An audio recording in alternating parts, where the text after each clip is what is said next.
भाई और बहनों, कुछ छोटी छोटी बातें हैं परंतु वर्तमान भक्ति मार्ग में आप और हम सब के लिए बड़े काम की हैं। परमात्मा दास को प्रेरणा करते हैं किसी भी तरीके से, क्योंकि संदेशा यदि परमात्मा ने दिलवाना है तो परमेश्वर किसी भी घटना को अंजाम देंगे, और जो संदेशा संगत में दिलवाना है उसको परमात्मा दिलवा देते हैं। दास एक छोटे से सोपन का जिक्र करेगा,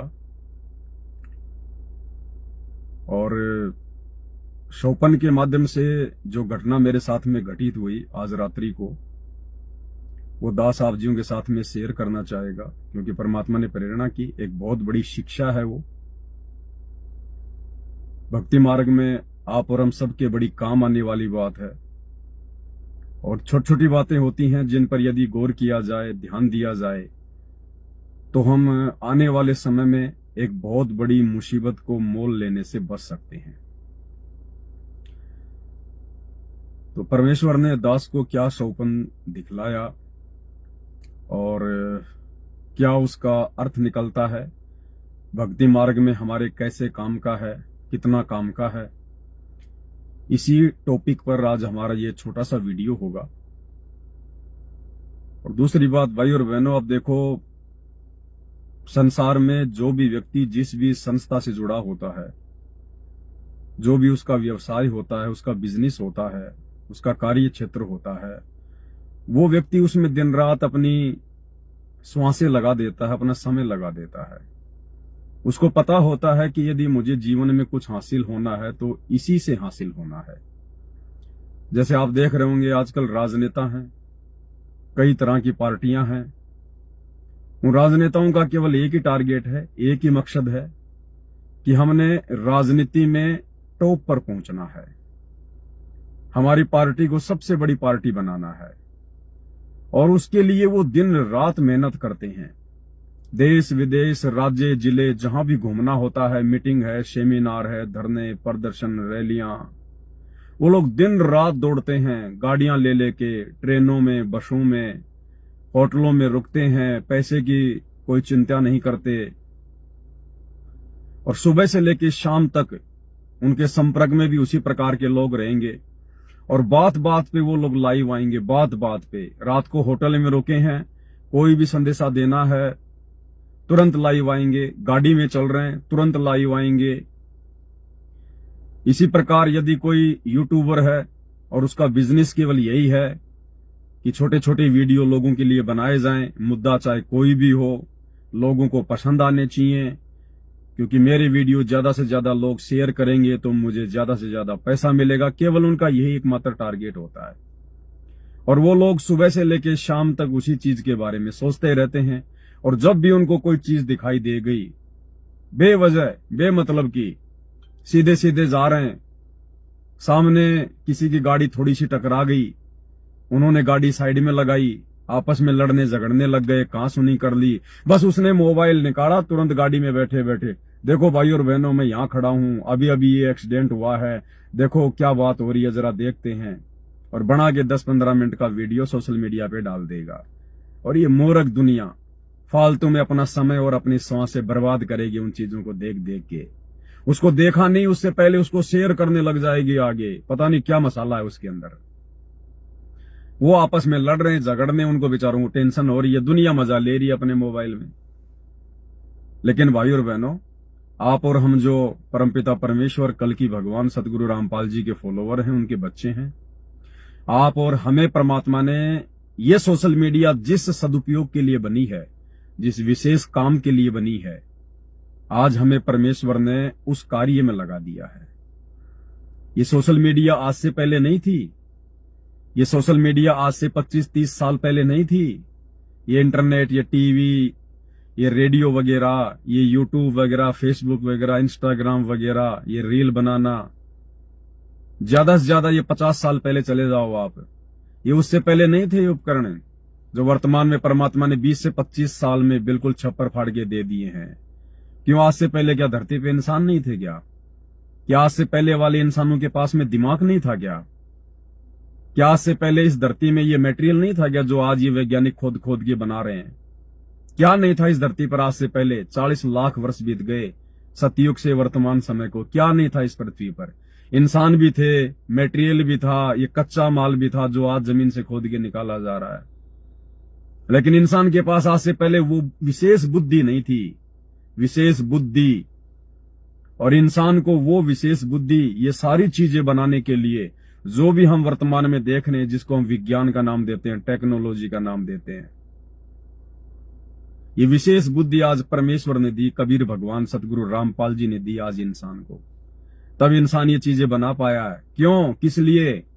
परमात्मा ने हमसे भक्ति करवानी है, हमारे भक्ति मार्ग में सहयोग के लिए, पल पल हमारे को परमात्मा के संदेश से देने के लिए, एक दूसरे के माध्यम से सारी सूचना या आदान प्रदान जो है वो करने के लिए, हमारा समय बचे। जो कार्य हम पहले 2 घंटे में किया करते थे, आज इस विज्ञान के माध्यम से, टेक्नोलॉजी के माध्यम से, सोशल मीडिया के माध्यम से हम उसको 10 मिनट में पूरा कर दें। पहले किसी को कोई सूचना देनी होती थी, रिश्तेदारी में जाना पड़ता था, 1 दिन जाने में लगता, 1 दिन आने में लगता। आज सिर्फ 2 मिनट की बात है, मोबाइल मिलाया, उसको सूचना पहुंचा दी। कितना समय बच गया हमारा? बाकी समय बैठ के परमात्मा का भजन करेंगे।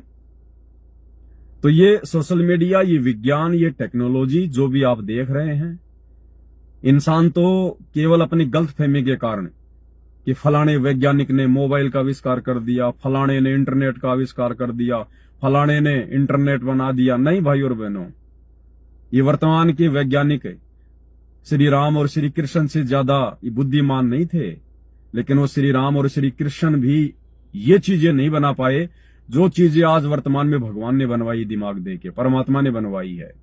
क्या रामकृष्ण के समय गर्मियां नहीं पड़ती थी? क्या उनको पंखे, कूलर, एसी की आवश्यकता नहीं थी? क्यों नहीं बना पाए? पूरा जिंदगी बेचारे गर्मी मर मर के चले गए।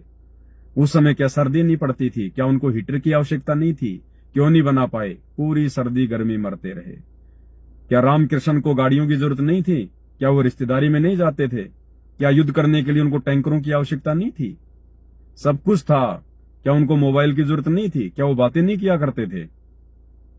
लेकिन उस समय परमात्मा ने ये विज्ञान, ये टेक्नोलॉजी, ये किसी को देनी ही नहीं थी।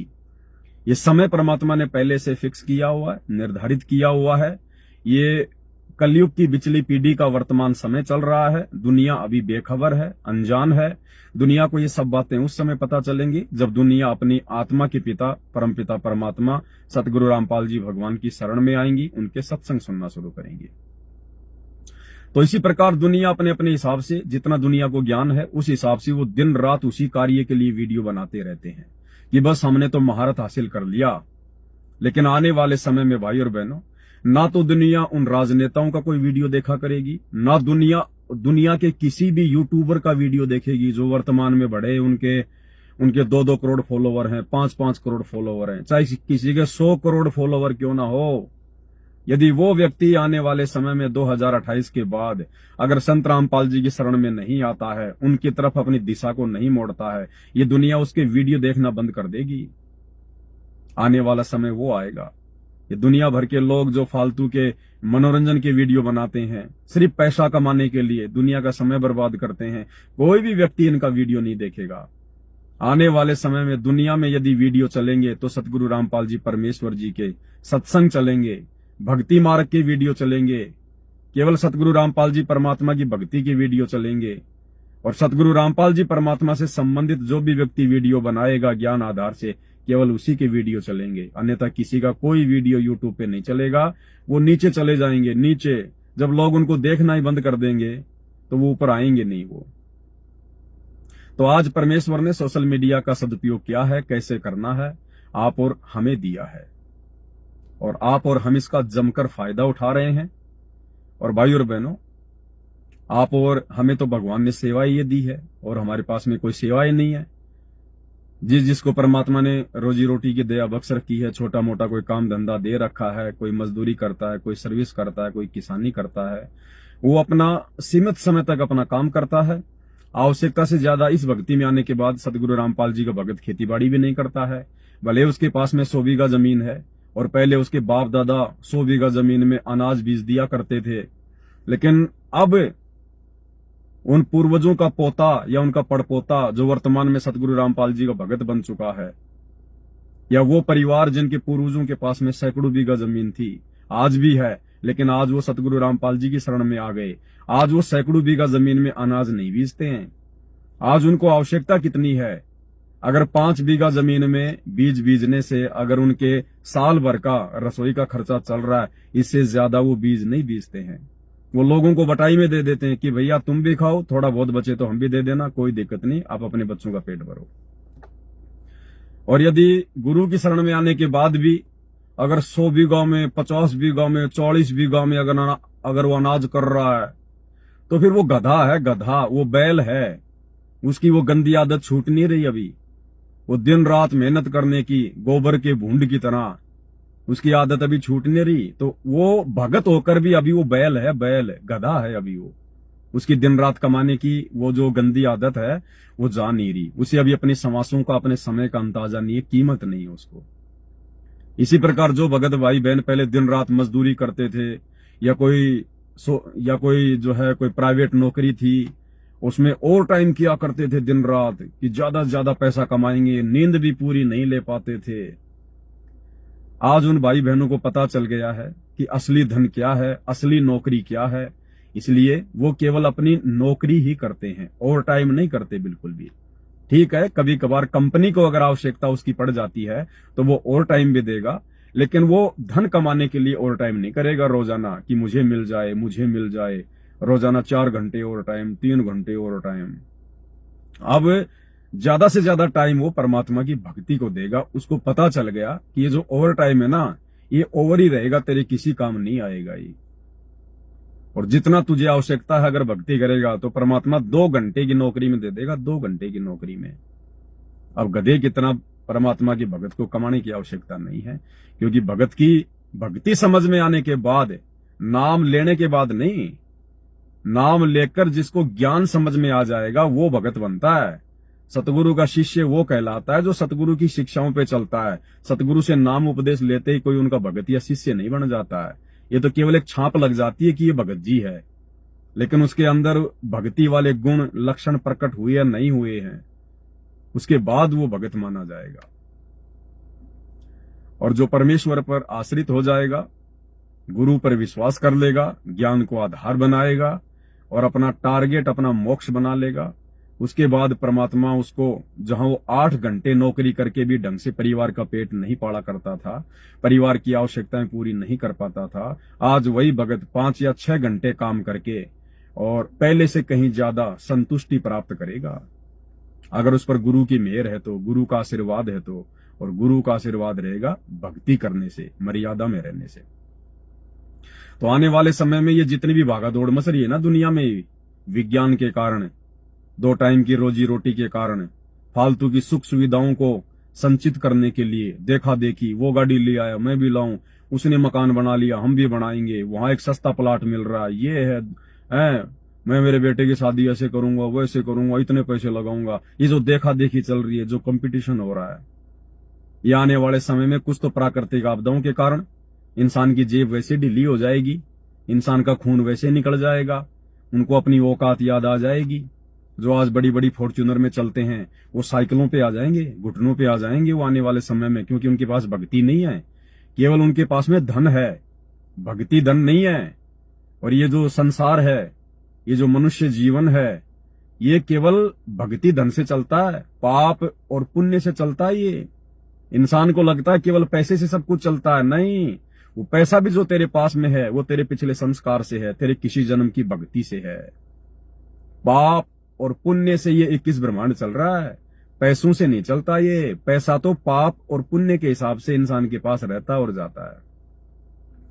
तो कुछ तो वैसे प्राकृतिक आपदाओं की मार अभी आने वाली है, समय ज्यादा नहीं है, शुरुआत वैसे हो चुकी है। देखो कैसे बड़े बड़े भूकंप भी आने शुरू हो गए, क्योंकि 2028 युग परिवर्तन का समय है। और अब ज्यों ज्यों हम आगे बढ़ेंगे, हम लोग परेशानियों को ही सहन करते जाएंगे, हमारा सामना परेशानियों से होता चला जाएगा ज्यादा ज्यादा।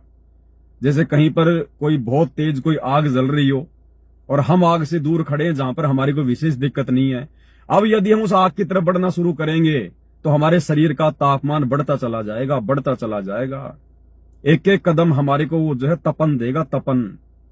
तो इसी प्रकार 2028 युग परिवर्तन का समय परमेश्वर के द्वारा निर्धारित किया हुआ है, और ज्यों ज्यों हम उस समय की तरफ आगे बढ़ेंगे, केवल परेशानियों के अलावा अब दुनिया को कुछ नहीं मिलेगा।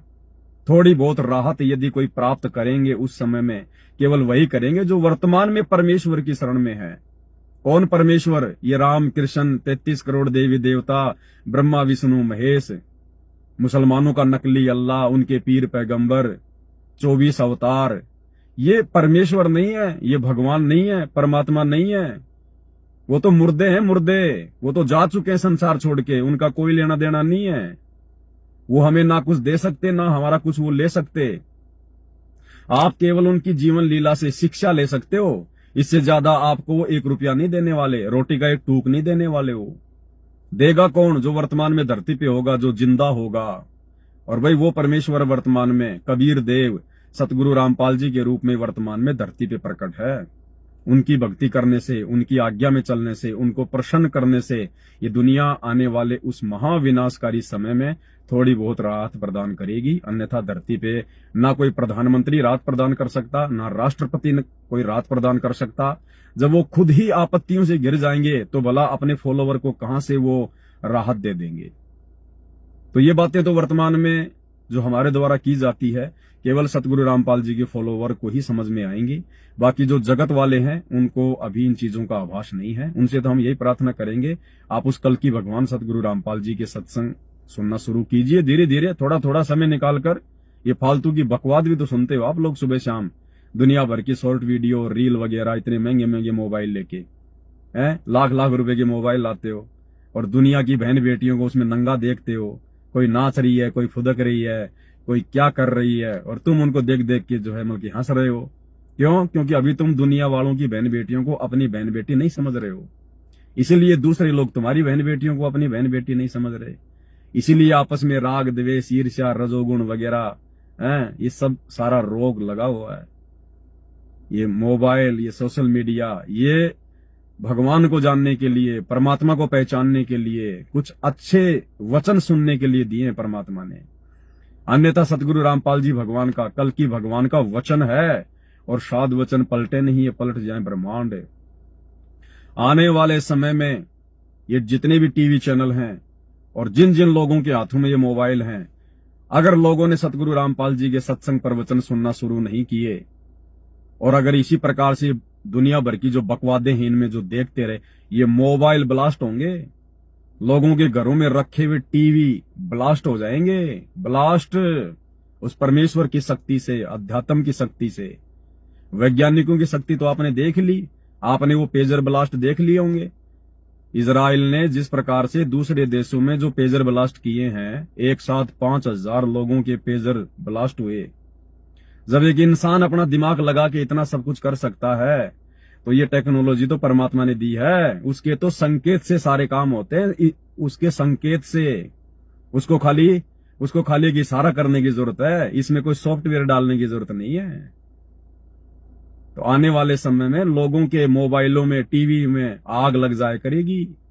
अगर बकवाद, ये फालतू के सास बहू के सीरियल हैं, ये कौन कौन से आजकल ये नाटक, हमें तो नाम भी नहीं पता उनका, ये क्राइम फ्राइमर, CID PID, दुनिया भर के ये नाटक वगैरह, सास बहू के ये फिल्में वगैरह।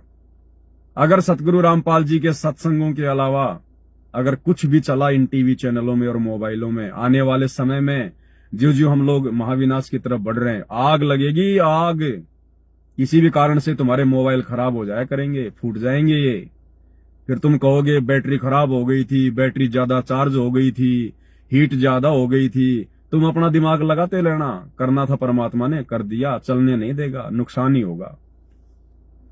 तो इसी प्रकार भाई और बहनों, ये दुनिया तो उल्टे रंग में रंगी हुई है, क्योंकि दुनिया को अभी ज्ञान नहीं है। दुनिया उस समय समझेगी जब दुनिया को ठोकर लगेगी, दुनिया को चोट लगेगी, क्योंकि दुनिया अभी समझदार नहीं है। और कहते हैं समझदार व्यक्ति वो नहीं है समझदार व्यक्ति वो नहीं होता है जो, कहावत है कुछ ऐसे, हाँ, समझदार व्यक्ति वो नहीं है जो ठोकर खा के समझता है। भाई ठोकर खा के तो जानवर भी समझ जाता है, अगली बार जानवर भी उधर नहीं जाएगा कि यार उधर खड्डा है, मेरे कल ठोकर लगी थी। तो ठोकर लगने के बाद तो जानवर भी समझ जाता है। इंसान उसको कहते हैं जो दूसरों की ठोकर से शिक्षा ले ले कि अगर मैं ऐसा करूंगा तो मेरे साथ भी ऐसा ही होगा। और अगर पैर फुड़वा कर तुड़वा कर ही समझना है तो फिर वो तो जानवर की श्रेणी में है। तो भाई आप लोग सतगुरु रामपाल जी के प्रवचन सुनना शुरू करो, उससे आपको सारी बातें समझ में आएंगी। अब हम अपने मुद्दे पे आते हैं, जिस टॉपिक पर परमात्मा ने दास को लाइव आने के लिए प्रेरित किया है। और मुद्दा यह है भाई और बहनों, परमात्मा ने अगर संदेशा दिलवाना है तो परमात्मा कारण कुछ भी बनाएगा, कुछ भी।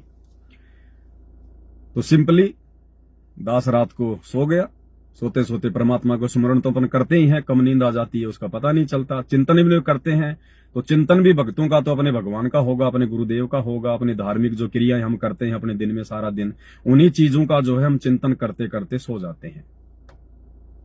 सो गए तो रात को स्वप्न आया। स्वप्न आया तो सुबह फिर जब दास की आंखें खुली, स्वप्न टूटा तो एकदम से बड़ा झटका सा लगा, बड़ी हैरानी हुई, बड़ी टेंशन हुई, चिंता हुई कि ये भगवान ये क्या हुआ। लेकिन फिर 2 मिनट के बाद में शांति भी हुई कि परमात्मा ये तो स्वप्न था, हकीकत नहीं थी, स्वप्न था। मालिक का धन्यवाद किया। चिंता बनी बहुत ज्यादा। और फिर परमात्मा ने प्रेरणा की कि बेटा ये बाकी लोगों को भी समझा, बाकी तेरे भाई बहनों को भी बता कि वो भी निकट भविष्य में अगर भक्ति पे लगे हैं तो छोटी छोटी बातों के ऊपर गौर करें और सावधानियां बरतें, नहीं तो छोटी सी बात बहुत बड़ी हो जाएगी, भक्ति मार्ग में बहुत बड़ी बाधक सिद्ध हो जाएगी। तो क्या था कि रात को स्वप्न आया, जैसे दास कहीं जा रहा है, यात्रा कर रहा था, बस में बैठा हुआ था दास। तो दास के पास में आके एक युवा लड़की बैठ गई। युवा लड़की सुंदर थी, बैठ गई। अब मुझे स्वप्न में यह आभास नहीं हो रहा था कि मैं भगत हूं और मैंने नाम ले रखा है, यह मुझे पूरी तरह से आभास नहीं था। वो बैठ गई मेरे पास में। अब बैठते मुझे ऐसा लगा कि जैसे मैंने इस लड़की को कभी देखा है और मैंने इस लड़की से बात करनी चाहिए। तो मेरे अंदर वैसे तो कोई कुविचार नहीं थे, लेकिन मैंने जैसे वो लड़की मेरे पास में बैठी तो मैंने कहा कि मैंने आपको कहीं न कहीं देखा है। मैंने कहा कि मुझे याद आ रहा है, मैंने आपको कहीं न कहीं देखा है। कहां देखा है मुझे पूरी तरह याद नहीं आ रहा। अब उस लड़की ने तुरंत मेरे से बातचीत करना शुरू कर दिया। अरे सर, मैं ऐसे ऐसे, मेरा यूट्यूब चैनल है और मैं वीडियो बनाती हूं, शायद आपने मुझे वहां देखा होगा। सर आपको मेरे वीडियो कैसे लगते हैं? मैंने कहा नहीं नहीं, वीडियो में नहीं देखा, मैंने आपको कहीं और देखा है, मुझे याद नहीं आ रहा। सर आप कहाँ के रहने वाले हैं? मैंने कहा मैं वहां का। अरे सर वहां तो मेरे ननिहाल है, मैं अक्सर वहां पे जाती रहती हूँ, हो सकता आपने मुझे देख लिया होगा, मैं घूमती रहती हूँ। कहने का मतलब है भाई और बहनों, सबसे पहली शिक्षा जो सुबह फिर दास को परमात्मा ने प्रेरणा की हम भगत भाई बहनों के लिए, कि हम जब भी कहीं जाएं, कोई यात्रा में जाएं या वैसे भी किसी रिश्तेदारी में जाएं, कहीं भी आप अपना काम धंधा करते हैं, ऑफिस में या जैसे भी है, हम अपनी तरफ से किसी के साथ भी चर्चा शुरू ना करें। ध्यान रखें इस बात का, अन्यथा वो आपके गले की हड्डी बन जाएगी। जो समय आपने चुपचाप परमात्मा के चिंतन मनन में, परमात्मा के सुमरण में या सत्संग सुनने में लगाना था, वो समय आपका, आपके पास में बैठा हुआ वो व्यक्ति हो, चाहे वो लेडीज हो, यदि आपने उससे फालतू में चर्चा शुरू कर दी कि भाई साहब कहां जाओगे? अच्छा वहां जाओगे, अच्छा वहीं मैं जाऊंगा, बस आपने तो केवल इतना ही बोला, बाकी तो फिर वो जगत वाला है, वो काल प्रेरणा से फिर वो आपको पूरी यात्रा ढंग से ना तो सुमरण करने देगा, ना आपको चिंतन मनन करने देगा, दुनिया भर की बातें छेड़ देगा। अच्छा कहां के हो आप? वहां के? अच्छा अरे मैं गया था वहां पर एक बार, मेरे मामा के गांव है वहां। अच्छा आपके उधर अब की बार कौन जीतेगा, कुछ आपको आइडिया पता है? या वैसे कह देगा यार उधर जमीनों के क्या भाव हैं?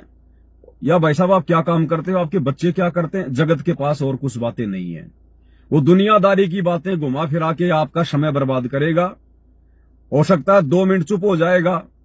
अब वो भगत तो है नहीं, उसको ज्ञान तो है नहीं, काल उसके अंदर फिर से कोई नई चीज पैदा कर देगा। अच्छा भाई साहब ये बताओ अब की बार क्या होने वाला है? लोग कहते हैं ये मोबाइलों में ऐसा चल रहा है, भविष्यवाणी ऐसे हो रही है, ये हो रही है। वो आपको 2 मिनट भी शांति से भक्ति नहीं करने देगा। तो सबसे अच्छा तरीका है आप उनसे बातचीत ही शुरू मत करो। वो अगर आपसे अगर वो बात करता है कि भाई साहब कहां जाओगे, तो बोल दो भाई मैं वहां जाऊंगा। उसके बाद आप मत कहो कि भाई साहब आप कहां जाओगे। वो सवाल कर रहा है, उसको करने दो, आप उससे सवाल मत करो। वो आपसे 2 सवाल करेगा, ज्यादा से ज्यादा 3 करेगा। फिर वो देखेगा कि ये आदमी रुचि नहीं ले रहा है, तो वो भी फिर अपना मोबाइल में लग जाएगा देखने, कुछ आपका पीछा छूट जाएगा। यदि कोई आपसे सवाल करता है और यदि आपने भी उससे सवाल करने शुरू कर दिए, तो काल फिर इंटरेस्ट लेना शुरू कर देगा। फिर वो नई नई बातें खोद खोद के लाएगा, आपका वो समय बर्बाद हो जाएगा। और जैसा सोचोगे पूरे दिन में, वैसा ही फिर रात्रि में आपको सौपन आएंगे। संध्या आरती करेंगे, सुमरण करेंगे, वही बातें उस व्यक्ति के साथ, उस बहन के साथ हमने जो यात्रा में की या जैसे भी की, वही बातें सारी हमारे भजन के समय ये काल दिमाग में लेके आएगा। हमारा भजन भंग होगा। और हमने तो अपनी तरफ से किसी से कोई बातचीत करनी नहीं है। हम तो बिल्कुल जीवित मरे हुए हैं। हम तो दुनिया की तरफ से मरे हुए हैं। हमने अपनी तरफ से कोई बातचीत किसी से शुरू नहीं करनी है। ये सबसे पहली शिक्षा है।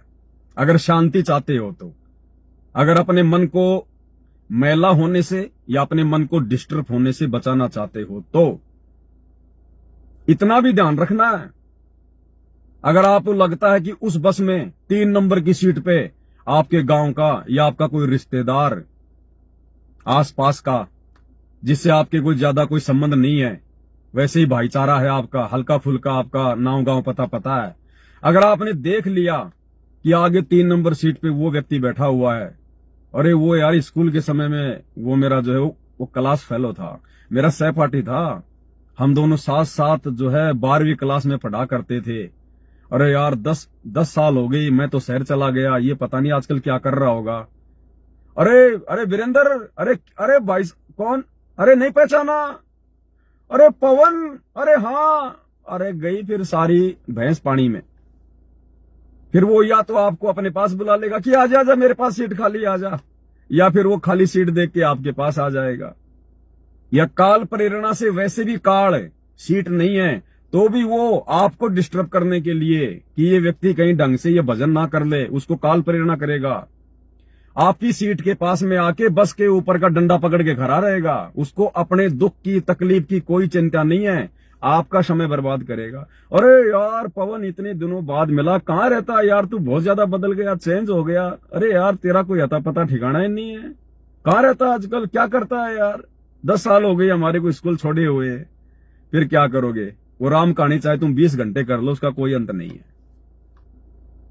तो अगर हम ऐसा कोई व्यक्ति देख भी लें जिससे हमारा विशेष कोई काम नहीं है, विशेष कोई मतलब नहीं है, जब तुम 10 साल से उससे नहीं मिले और बिना मिले जब भाई उसका भी काम चल रहा है और तुम्हारा भी अच्छा काम चल रहा है, तो क्यों जबरदस्ती का रिश्ता बांध रहे हो? हाँ, जगत वाले व्यक्ति तो इन चीजों में इंटरेस्ट लेंगे क्योंकि उनके पास में भक्ति नहीं है, उनके पास वो ज्ञान नहीं है।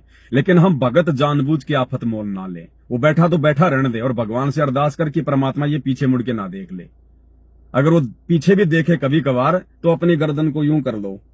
कहने का मतलब है बचने का प्रयास करो जितना हो सके उतना। ये समय ऐसा विनाशक और भयानक समय है, और वैसे भी हम भक्तों की परीक्षा का समय है। हमने अपना समय और श्वास दोनों को बचाना है, दोनों को। जितना हो सके उतना भक्ति में, परमात्मा के सत्संग में, सुमरण में, या अपने भगत भाई बहनों से ज्ञान आधार से कोई बातचीत करने में व्यतीत करो। फालतू में ये समय व्यतीत ना करो। और फिर देखना हमारा गुरु कितना प्रसन्न होगा। सबसे बड़ी बात, अध्यात्म का मूल, रीढ़ की हड्डी हमारा गुरु। फिर हमारा गुरु हमसे कितना प्रसन्न होगा, क्योंकि हमारे गुरु की नजर पल पल हमारे ऊपर है। अंतर्यामी एक तुम, आत्म के आधार, जो तुम छोड़ो हाथों में कौन उतारे पार। उसका सीसीटीवी कैमरा तो अंधेरे में भी बंद नहीं होता, वो तो भंवर गुफा में भी देखता है। फिर वो हमसे प्रसन्न होगा, फिर वो हमारे ऊपर एक विशेष मेहर बख्शेगा। क्या बख्शेगा? एक विशेष मेहर बख्शेगा हमारा गुरु हमारे ऊपर कि इसकी भक्ति बहुत अच्छी चल रही है, इसके आचार विचार सत्संग सुन के भक्ति करके बहुत अच्छे हो चुके हैं। एक विशेष मेहर, फिर गुरु, एक विशेष आशीर्वाद जिसकी हम भक्तों को विशेष आवश्यकता है, उसके बिना हमारी भक्ति सफल नहीं हो सकती। चाहे हम लाख जन्म भक्ति कर लें, कितने सुमरण कर लें, जब तक गुरु अपनी विशेष मेहर अपने शिष्य पे नहीं बख्शेगा तब तक हमारी बात नहीं बनेगी। और दास ने आपको कल भी एक वीडियो सुनाया था गुरुदेव भगवान का, उसी विशेष मेहर को लेकर, कि जब तक गुरु अपने भगत के ऊपर वो विशेष मेहर नहीं बख्शेगा तब तक शिष्य की बात जो है बनेगी नहीं। आज आपको फिर से मैं सुना देता हूं, अगर मिल जाएगा तो मेरे पास में। ये रहा विशेष मेहर गुरु की, वो इस प्रकार से मिलेगी जब हम खुद गुरु के ज्ञान को आधार बनाकर दुनिया वालों से अपनी समासें और समय को जो है वो बचाएंगे, तब गुरु वो विशेष मेहर हमारे ऊपर बख्शेगा जिससे हमारी बात बनेगी। तुम्हारा जो कल्याण कैसे होगा, ये सतगुरु जो तत्वदर्शी संत है उसको नजर निहाल कर कि इतना उनके अनुसार उनके मर्यादा में चल के वो तेरे ऊपर गदगद हो जाए, वो संत के मेरी प्यारी आत्मा परमात्मा को पाने के रास्ते पर बिल्कुल सही चल रही है। तो अंदर से जो एक हिलोर आती है संत के अंदर से, जिस भक्त की, जिस बहन भाई की क्रियाओं से जो प्रसन्न हो जाता है कि सही मर्यादा चल, तो वो जो एक रजा आती है, उसके बाद फिर एक उसकी प्रति कसक जाती है कि बहुत अच्छी, और परमात्मा अपने बच्चे पर मेहर रखना, ऐसे ही चले। तो वो एक आशीर्वाद आपको एक्स्ट्रा मिलता है जिसको ग्रेस मार्क कहते हैं। तो यहाँ कहते हैं इन बातों के पाइए कर सतगुरु नजर निहाल है। मान लेते नहीं वो ज्ञान भी हो गया कि ऐसे ऐसे होता है, तो और सतगुरु नजर निहाल हुआ नहीं, तुझे सार नाम फिर सार शब्द मिला नहीं तो भी बात बिगड़ेगी। इसलिए ये कल्याण कहती है बातें कहने सुनती ना है, कर पाड़ने की है। तो भाई और बहनों, अब वो समय आ गया है परमात्मा के वचनों को कर पाड़ने का। अब वो समय आ गया है कि जो जो वचन हमारे गुरुदेव ने हमें दिए हैं, हमें कहे हैं, अपने जीवन में लागू करने के लिए, अमल करने के लिए, जो वाणियां हम नित्य नियम में रोज हम पढ़ते हैं, जो सत्संग हम सुनते हैं, अब उन गुरु वचनों को हम भक्तों ने अपने जीवन में अमल करने का वो समय आ चुका है। अब देखा देखी फॉर्मेलिटी नहीं चलेगी, नहीं तो आने वाले विनाशकारी समय में जहां दुनिया वाले परेशान होंगे, भक्तिहीन लोग जहां परेशान होंगे, वहां भगत भी परेशान होंगे जो भगत अपने गुरुजी के वचनों पे अमल नहीं करेंगे। तो सबसे पहली शिक्षा हमने बिल्कुल भी अपनी तरफ से, चाहे कोई परिचित हो, चाहे कोई अपरिचित हो, चाहे हम यात्रा में हो, चाहे कहीं भी हो, हमने अपनी तरफ से किसी से कोई विशेष बातचीत शुरू नहीं करनी है। हमने उन लोगों के संपर्क में आने से बचना है। अरे जब हम लोगों ने फालतू में रिश्तेदारियों में आना जाना छोड़ दिया, ब्याह शादियों में, बात में, छूचक में, जन्मदिन पे, धार्मिक जो है जागरण वगैरह में जो आन उपासना के अंतर्गत आते हैं, जब हम सत्सेवक भाई बहनों ने इन सभी बकवादों में, आडंबरों में, पाखंडों में, व्यर्थ की रीति रिवाजों में आना जाना छोड़ दिया, तो भला फिर हम नए तरीके से आपत्ति मोल क्यों लें? हम बिल्कुल मरे हुए प्राणी की तरह कि हमारा संसार में कोई नहीं हमारे गुरु जी के अलावा। और हकीकत भी है, गुरु के अलावा भगत का संसार में कोई वारिस है भी नहीं। तो ये हमने विशेष सावधानी रखनी है। लेकिन मैंने सौपन में इस बात पे विशेष ध्यान नहीं दिया, मैंने सावधानी नहीं रखी, तो फिर आगे चल के सौपन में मुझे कितना बड़ा उसका परिणाम भुगतना पड़ा। अब उस लड़की से मैंने बातचीत करना शुरू कर दिया, क्योंकि मैंने जरा सी बात छेड़ी, मैंने ये गलती कर दी उसको बोल के कि मैंने आपको कहीं न कहीं देखा है, बस इतना सा कहना था। फिर वो खुद ही शुरू हो गई। और भाई और बहनों, भले हम लोग संसार की नजरों में बहुत ज्यादा बैकवर्ड हैं, हम बिल्कुल अज्ञानी हैं, हम किसी के किसी काम के नहीं हैं, हमारी विशेष कोई राजनीति में, कोई प्रशासन में, कोई व्यापार धंधे में कोई जान पहचान नहीं है, कोई पहुंच नहीं है, हम एक प्रकार से फालतू के लोग हैं। लेकिन हमारे पास में भक्ति धन है, और इन दुनिया वालों को नहीं पता, इस दुनिया में जिसका नाम होता है, जिसकी पहुंच होती है, वो धन से नहीं, भक्ति धन से होती है। क्योंकि जिनके पास आज धन है, चाहे वो मुकेश अंबानी हो, अनिल अंबानी हो, चाहे वो कोई भी, चाहे किसी देश का प्रधानमंत्री, राष्ट्रपति हो, वो अपने पिछले जन्म की भक्ति से आज उस पोस्ट को प्राप्त है, उस मंत्री पद को प्राप्त है। पाप और पुण्य से ये दुनिया चलती है, धन से दुनिया नहीं चलती, भक्ति धन से चलती है। गुरुदेव भगवान कहते हैं, कबीरा सब जग निर्धना, धनवंता ना कोई, धनवंता सो जानिए, जिसके पास राम नाम धन होए। तो वो असली राम नाम धन, वो परमात्मा की भक्ति का धन आज केवल गुरुदेव भगवान ने आप और हमें दिया है। तो ये दुनिया जबरदस्ती हमारे को लपेटने का प्रयास करेगी, जबरदस्ती काल हमारे पीछे लोगों को लगाएगा, क्योंकि हमारे पास में भक्ति धन है। चोरों की नजर उसी पे होती है जिसकी जेब में कुछ पैसा होता है, भिखारी के पीछे कभी चोर नहीं लगता। तो आप और हम भक्ति के धनी हैं, और ये दुनिया आने वाले समय में ये धन की भी जो है वो भिखारी हो जाएगी, और भक्ति से तो भिखारी है ही, तो इनकी तो होगी दुर्गति। ये तो अब नीचे को गिरेंगे ये दुनिया वाले, और जो परमात्मा के भगत हैं वो अब धीरे धीरे भक्ति धन के सारे हैं, क्योंकि उनका बाप जगत सेठ है, सावड़सा सेठ है सदगुरु रामपाल जी भगवान। भक्ति धन तो ठोक के दे दिया, और जब भगत को ज्ञान हो जाता है तो ज्ञान होने के बाद उसको माया यानी धन के गुण और अवगुण का भी उसको ज्ञान हो जाता है। फिर परमात्मा उस ऐसी आत्मा को फिर धन भी देगा। यहां पर जब भगत को धन के गुण और अवगुण का ज्ञान हो जाएगा, फिर परमात्मा उसको धन देगा। तो आने वाले समय में हम धन के भी धनी बनेंगे और भक्ति धन के भी धनी बनेंगे। और ये दुनिया वर्तमान में जो भक्ति धन से तो निर्धन है, और ये धन से बहुत बड़ी सेठ है, आने वाले समय में ये कंगाल होती हुई दुनिया को नजर आएगी, क्योंकि हमारे पास कुछ नहीं है।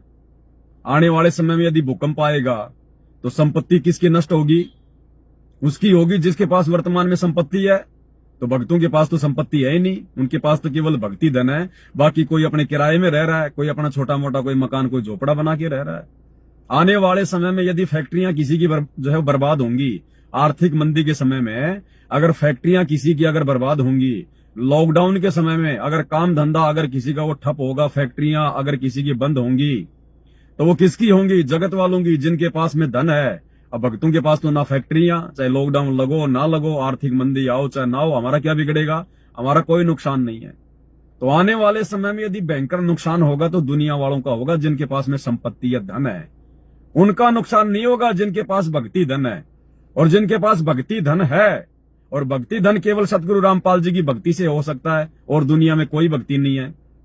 तो जिनके पास भक्ति धन है और साथ में यदि संसार का भी धन है, तो भक्ति धन के कारण परमात्मा उनके सांसारिक धन की भी, जहां दुनिया वालों को नुकसान होगा उस भगत को नुकसान नहीं होगा। परमात्मा ऐसे भक्ति धन वाले भगत की शारीरिक संपत्ति का भी जो है वो बचाव करेगा। अब दास से क्या गलती हो गई? दास ने उससे सौपन में बातचीत शुरू कर दी, और भाई उससे मेरे अच्छे खासे संबंध से बन गए। एक प्रकार से शारीरिक संबंध नहीं, वैसे ही बातचीत के दौरान जैसे होता है ना, एक जैसे मतलब फ्रेंड बन जाते हैं, दोस्त बन जाते हैं, तो ऐसे उससे मेरे संपर्क हो गए। अब संपर्क होंगे तो बार बार आप उनसे मिलोगे भी, आप उनके बारे में सोचोगे भी, आप उनसे से फोन पे बात भी करोगे। अब दूसरा क्या हुआ फिर भाई और बहनों, सौपन में फिर मैंने आगे देखा कि उस लड़की के संपर्क एक किसी फिल्म जो है वो अभिनेता सी हो गई। अब नाम तो क्या बताना, वैसे सौपन में तो सलमान खान था, लेकिन नाम गांव से क्या लेना देना। तो उस फिल्म अभिनेता से उस लड़की के संपर्क हो गए, क्योंकि वो सुंदर थी। तो सलमान खान ने उसको कोई ऑफर दे दिया कि मैं तेरे साथ में फिल्म बनाऊंगा ऐसे ऐसे। तो वो उसके साथ एग्री हो गई, क्योंकि मेरे पास में ना तो धन था ना कुछ और था। तो वो तुरंत, क्योंकि वो सांसारिक लड़की थी, उसको तो धन चाहिए, उसको तो पैसा चाहिए, मन बढ़ाई चाहिए, तुरंत वो उसके संपर्क में आ गई। अब उसके पास में ज्यादा से ज्यादा वो रहने लगी। अब एक समय दास ने क्या देखा, जैसे मैं किसी बहुत बड़े मकान की मैं छत पे बैठा हूं शोपन में, और वो लड़की और सलमान खान वो दोनों के दोनों जो है कुछ मतलब की गलत क्रिया कर रहे थे, और मुझे वो छत से स्पष्ट दिखाई जो है वो दे रहे थे, और मैं उनको एकटक उनको देख रहा था। मैं अपनी छत से उनको जो है वो देख रहा था, गलत भावना से नहीं देख रहा था। शोपन में मैं कोई इंटरेस्ट कोई नहीं ले रहा था, मैं कोई आनंद नहीं ले रहा था उनको देख के, लेकिन मन में ये सोच रहा था कि देख ये लड़की मेरे संपर्क में थी, अब ये लड़की ज्यादा इसके संपर्क में रहने लग गई, और देखो अब ये निकम्मे क्या कर रहे हैं। वो आपस में कोई प्रेम प्रसंग की बातें या वैसे मतलब शारीरिक अटैचमेंट वगैरह उनका हो रहा था, मिल रहे थे वो अच्छे से। तो मैं छत से देख रहा था। अब ये मेरी दूसरी सबसे बड़ी गलती, ये सौपन में मेरी दूसरी सबसे बड़ी गलती जो हम भगत भाई बहनों ने शिक्षा लेनी है। इस संसार में चाहे कोई कुछ भी कर रहा है, चाहे कोई अच्छा कर्म कर रहा है, चाहे कोई गंदा कर्म कर रहा है, चाहे कोई चोर चोरी कर रहा है, चाहे कोई किसी के साथ में कोई ठगी कर रहा है, और हम हैं भगत वर्तमान में। हमारा कार्य क्षेत्र है अलग, दुनिया का कार्य क्षेत्र अलग है। दुनिया तो वही करेगी संसार में जो लोग धन प्राप्ति के लिए करते हैं, ऐशो आराम के लिए करते हैं, काल के वशीभूत होके जो करते हैं। हम लोगों ने किसी की ऐसी अच्छी या गंदी उन क्रियाओं को देखकर अपने मन में ना तो कोई दोष पैदा करना है और ना हमने उनकी उन क्रियाओं को देखना है। आप कहीं से जा रहे हैं और किसी पार्क में कोई लड़का और लड़की है, आपस में वो प्रेम प्रसंग की बातें कर रहे हैं या कोई गलत हरकतें कर रहे हैं, आपस में कोई चूमा चाटी कर रहे हैं, हम भक्तों ने वहां खड़ा होकर देखना नहीं है। अगर हम उधर से जा रहे हैं, गुजर रहे हैं, तो भी हमने उनकी तरफ ध्यान नहीं देना है। एक बार नजर जा सकती है आपकी कहीं भी कि क्या है, लेकिन एक बार में आपको यह भी पता चल जाएगा परमात्मा के आशीर्वाद से कि जो हरकत वो कर रहे हैं वो सही है या गलत है। अगर वो गलत है तो आपने दोबारा उधर नजर नहीं डालनी, आपने एक टक नहीं देखना, बार बार मुड़ के नहीं देखना। वो भी हमारे लिए नुकसानदायक हो जाएगी, वो भी हमारे लिए नुकसानदायक हो जाएगी। तो दास ने यही किया।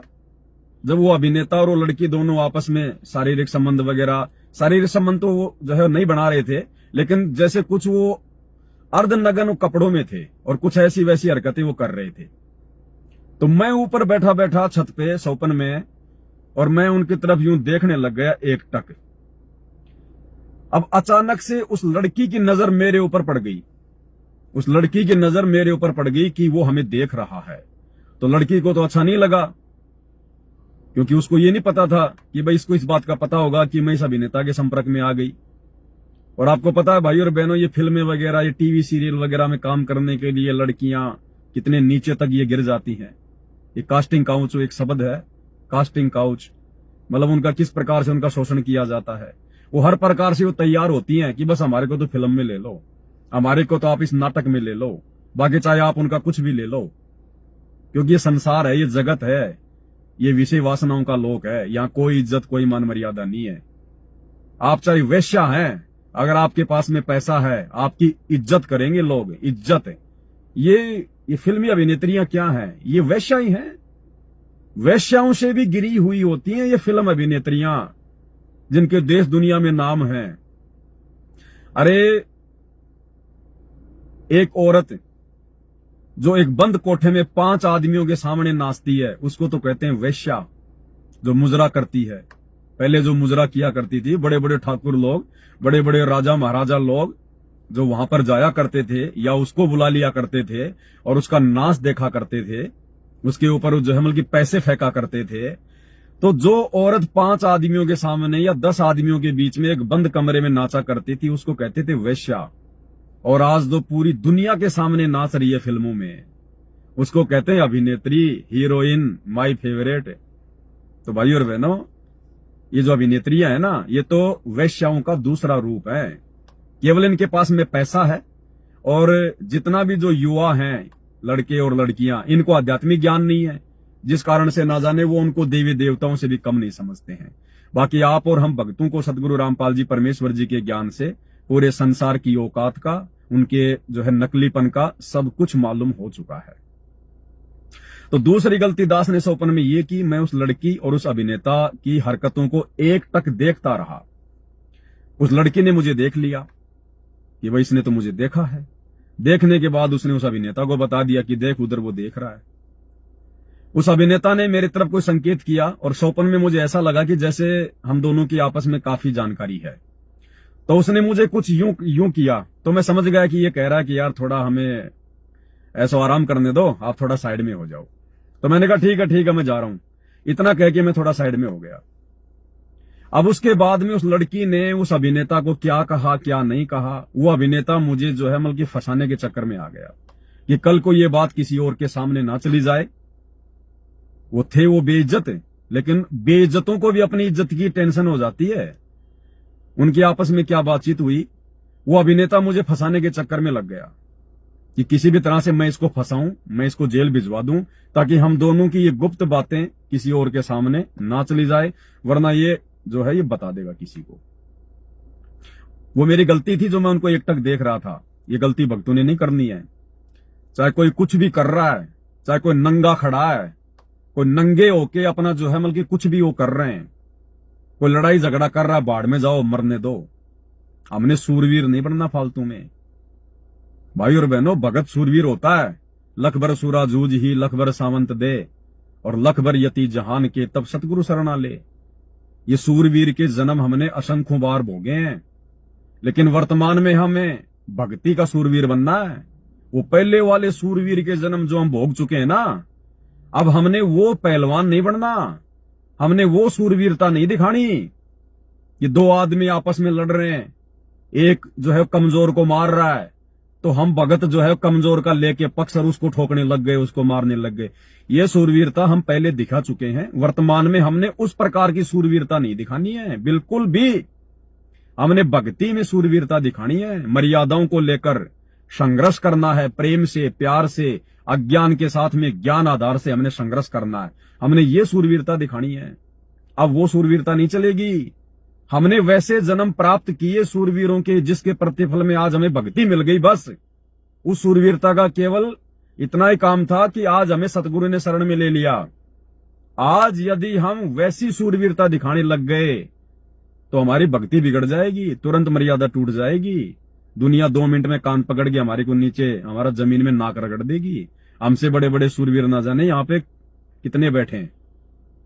तो आज हमने भक्ति में सूरवीर बनना है, वो सूरवीरता नहीं दिखानी हमने। तो उन दोनों की आपस में बातचीत हुई, उन दोनों ने मुझे फंसाने का प्लान बना लिया। और शोपन में तो आपको पता है सारी चीजें ऑटोमेटिक सेट हो जाती हैं।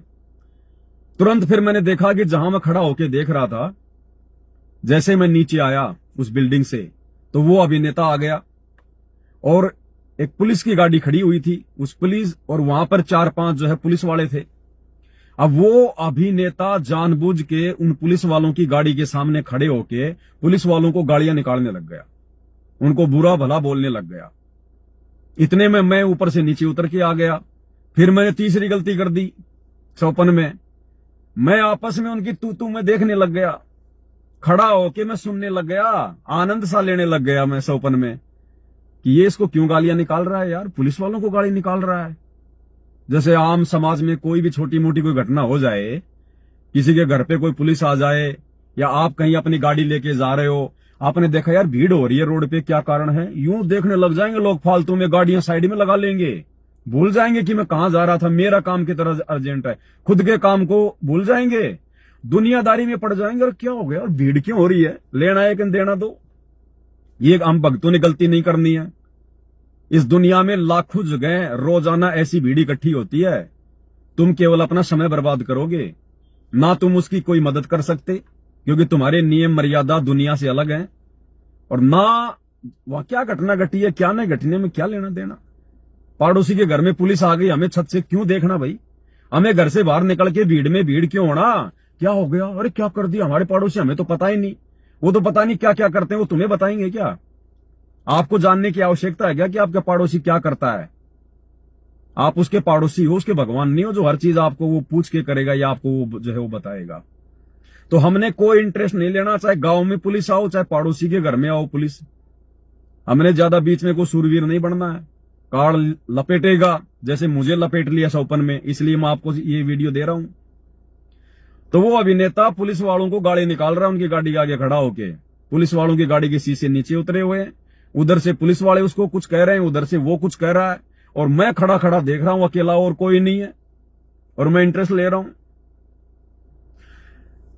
अब जैसे ही वो पुलिस वाले उस अभिनेता को बोले कि देख अब तेरे को थाने में लेके जाएंगे और तेरे को कोर्ट में पेश करेंगे, तू हमें गाड़ी निकाल रहा है, हम सरकारी जो है ड्यूटी पे हैं, तू पुलिस वाले को गाड़ी निकाल रहा है, तेरे को हम जेल करवाएंगे।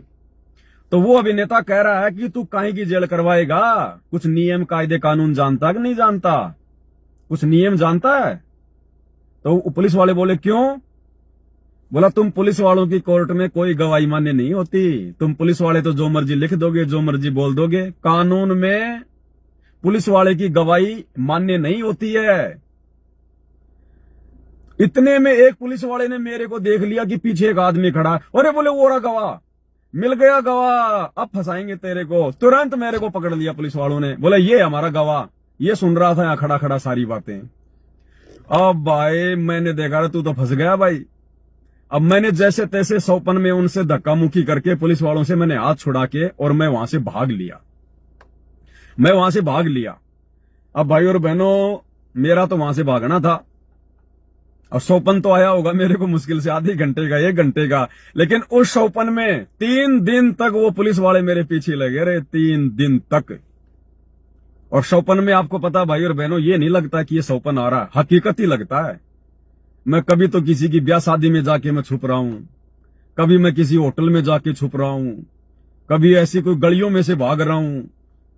और जैसे कोई वो कुत्ता पीछे लग जाता है ना सौपन में, और भागने वाले के पैर बहुत धीरे धीरे दौड़ते हैं, जोर पूरा लगा रहा हूं लेकिन मेरे से दौड़ा नहीं जा रहा। और ऐसा लग रहा पुलिस वाले मेरे पीछे मेरे को दिखाई दे रहे हैं कि मेरे को आगे पकड़ने। और मैं दौड़ने का प्रयास कर रहा हूं, लेकिन जैसे फिल्मों में वो स्लो मोशन में दौड़ते हैं ना धीरे धीरे, ऐसे मेरे पैर उठ रहे और अंदर से घबराहट पूरी की, पकड़ा गया, मारेंगे अब तेरे को ये गवाह बनाएंगे फालतू में। उस आधी घंटे के सौपन में 3 दिन तक वो पुलिस वाले मेरे पीछे दौड़ते रहे और मेरा जीना आराम हो गया 3 दिन तक। फिर परमात्मा ने दास को सुबह प्रेरणा की कि बेटा ये संदेशा दे दे तेरे भक्तों को मतलब अपने भगत भाई बहनों को। ये मुंह से शब्द निकल जाते हैं भाई और बहनों, इनको सीरियस नहीं लेना होता है। जीव है हम जो भी बोलते हैं परमात्मा की जो है प्रेरणा से ही बोलते हैं, लेकिन फिर भी हम जीव हैं, शब्द कुछ ऐसे जो है वो निकल जाते हैं। और आजकल तो फॉलोवर कर दो चाहे भगत कर दो, बात ये की एक ही है। अब आप लोगों ने मेरे चैनल को फॉलो कर रखा, तो आप मेरे क्या हो गए, फॉलोवर। आध्यात्मिक मार्ग में उसको भगत कहते हैं, जो जिसको फॉलो करता है वो उसका भगत होता है। तो वो मुंह से शब्द निकल जाता है, उसको माइंड नहीं करना हमने। तो परमात्मा ने फिर दास को प्रेरणा की कि बेटा अपने भगत भाई बहनों को संदेशा दे दे। तो भाई और बहनों, इसी प्रकार हमने परमात्मा के प्रत्येक वचन को फॉलो करना है। और परमात्मा का शब्द भी यही कहता है, भाई और बात तेरे काम न आवे, तू संतों शरण लाग रे, के सोवे गफलत में बंदे, जाग जाग नर जाग रे, जाग जाग नर जाग रे। ये भाई ये और बातें, यानी भक्ति मार्ग में भक्ति के अलावा और अपनी रोजी रोटी के अलावा भगत के लिए बाकी और बातें फालतू की बातें हैं, ये हमारे किसी काम नहीं आएंगी। कोई मर रहा है, कोई जल रहा है, कोई कट रहा है, कोई लड़ाई झगड़ा कर रहा है, कुछ भी है वो कर रहे हैं, उनके अपने संस्कार हैं। हमने बीच में जाके सूरवीर की भूमिका नहीं निभानी, क्योंकि हमें पता है, आज हमें पता चल गया इस बात का, अगर 2 व्यक्ति आपस में लड़ रहे हैं, झगड़ रहे हैं, एक आदमी जो है कमजोर है, एक उसको जबरदस्ती मार रहा है, और यदि हमने बीच में जाके एंट्री कर दी तो हमने उनके पिछले जन्म के हिसाब किताब में डिस्टर्ब कर दिया। क्योंकि यहां तो बिना संस्कारों के चेहरे पे फुंसी भी नहीं हो सकती किस ब्रह्मांड में। ये कर्म प्रधान क्षेत्र है। अगर किसी के चेहरे पे कोई फुंसी भी हो रही है ना, तो उसके किसी संस्कार से हो रही है, वो कर्म से हो रही है, ऐसे नहीं हो सकती। यहां पर इतना जबरदस्त नियम है यहाँ का, सत का राज धर्म राय कर ही, अपना किया शबे दंड भरी। तो हमने अब वो भूमिका नहीं निभानी है जो हम पहले निभाया करते थे, पहले के जन्मों में या वर्तमान में गुरुजी का नाम और ज्ञान मिलने से जो है वो पहले। फालतू में जाके हम लोग सरपंच बन जाते थे मान बढ़ाई के चक्कर में। ये फलाने आदमी ने उन दोनों भाइयों का निपटारा करवा दिया, उनका समझौता करवा दिया। अरे भैया उसकी बात मानेंगे, उसकी बात मानते हैं लोग, उसको लाओ बुला के। अगर ऐसे कोई आपके पास में आ जाए तो हाथ जोड़ लेना, चाहे आड़ोसी पाड़ोसी हो, चाहे गांव का है, चाहे कोई रिश्तेदार हो, कि भैया माफ करना, मैं इन चीजों से दूर हूं, मैं अपना भक्ति भाव में रहता हूं, वो जाने उनका काम जाने, मेरे तो खुद के झगड़े नहीं मिट रहे भाई इस काल बली के साथ में, तुम्हारा कहां से मैं निपटा दूंगा। और यदि फालतू में सरपंच आप बन गए जाके किसी के कहने से, अरे चल तू तो वैसे चल यार मेरे साथ में खाली बैठ जाना। अगर डायरेक्ट जाके मान बढ़ाई में आके किसी के बीच के पंगे में, लड़ाई झगड़े में अगर बीच बचाव कर दिया आपने, अगर उनका समझौता वो करवा दिया तो उनका तो समझौता हो गया, तू आ गया अपने घर पे। वो तो जगत वाले हैं, महीने भर बाद में फिर किसी बात पे उनकी बिगड़ जाएगी, फिर वो दूसरा आएगा आपके पास में कि भाई साहब आपने समझौता करवाया था, अब देखो वो मेरे साथ ये कर रहा है, वो कर रहा है, फिर आपको टेंशन। तो हमने पढ़ना है नहीं, इसलिए परमात्मा कहते हैं और बात तेरे काम ने आवे संतू शरण लाग रे, और केस होवे गफलत में बंदे जाग जाग नर जाग रे।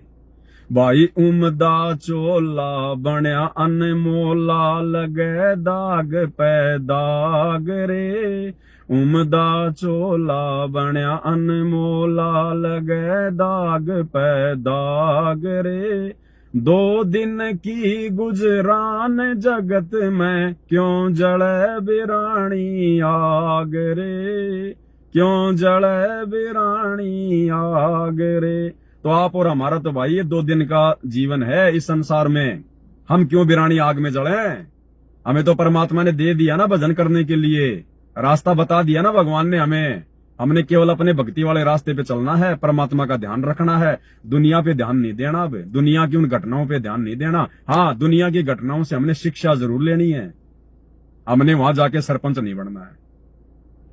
तो इसी प्रकार भाई और बहनों ध्यान रखना, आप चाहे किसी ऑफिस में काम करते हैं, आप चाहे सरकारी नौकरी में हैं, चाहे प्राइवेट नौकरी में हैं, चाहे कोई मजदूरी करते हैं, चाहे किसी गांव में रहते हैं, चाहे किसी शहर में रहते हैं, आपने दूसरों की बातों में बेमतलब में उलझना है नहीं, पड़ना है नहीं। आपने पक्ष और विपक्ष की भूमिका निभानी नहीं है। दुनिया आपके पास में आएगी कि भाई साहब हम ऐसा ऐसा कर रहे हैं, बताओ आप इधर हो या फिर आप उधर हो। बोला भैया मैं तो किधर भी नहीं हूं, मैं तो अपने भगवान की तरफ हूं, तुम अपना इधर उधर करो, मुझसे कोई लेना देना नहीं है।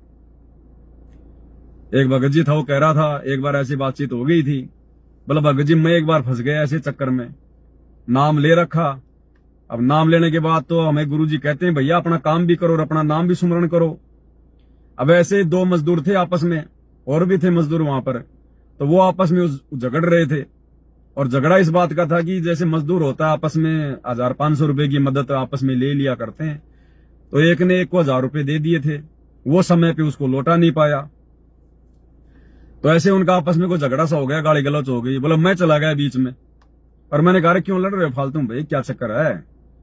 तो उन्होंने बात बताई, बोले ऐसे ऐसे 1000 रुपए लिए थे, इसने दिए नहीं, इतने दिन बीत गए।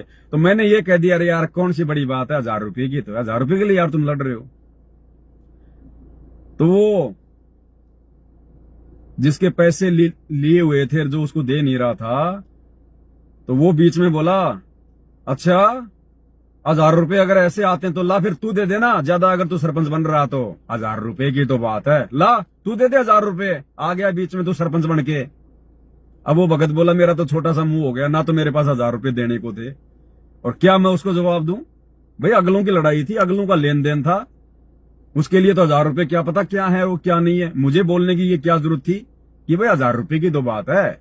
उसने तुरंत कह दिया ला बोलो तू दे दे 1000 रुपए अगर ऐसे आते हैं तो हम अपनी फालतू में बेइज्जती करवाएंगे, क्योंकि हम भगत हैं और भक्ति से जरा भी साइड में हटेंगे, हम अपनी बेइज्जती करवाएंगे, अपने भजन का नाश करवाएंगे। हमने इस चक्कर में नहीं पड़ना बिल्कुल भी किसी भी प्रकार से। तो ये 3 गलतियां दास से सोपन में हुई थी। सुबह जैसे ही आंख खुली, अच्छा मैं 3 दिन से भाग रहा था लास्ट में, वो तो अच्छा हुआ कि मेरे घर वालों ने मुझे जगा दिया कि नित्य नियम का टाइम हो गया। नहीं भाई और बहनों, क्या पता महीना बीत जाता भागते भागते, सोपन में कोई समय का थोड़ी पता चलता है, क्या पता महीना बीत जाता। तो कहने का मतलब है ये छोटी छोटी बातें नहीं है भाई और बहनों। देखो ये ठीक का समय चल रहा है, परमात्मा दया कर रहे हैं, और किसी न किसी घटना के माध्यम से परमात्मा हमारे तक संदेशा जरूर पहुंचवाएंगे। तो आप और हम भगत भाई बहनों ने निकट भविष्य में, क्योंकि अब हम भगत बन चुके हैं, हमारी सोच, हमारी भक्ति क्रिया, हमारी सामाजिक क्रिया, हमारा चाल चलन, हमारा देखना, उठना, बैठना, लोगों से बातचीत करना, ये सब कुछ चेंज हो चुका है, जगत वालों से बिल्कुल चेंज हो चुका है। हम उन लोगों की तरह दिखाई जरूर दे रहे हैं, लेकिन हम उन लोगों के जैसे नहीं हैं।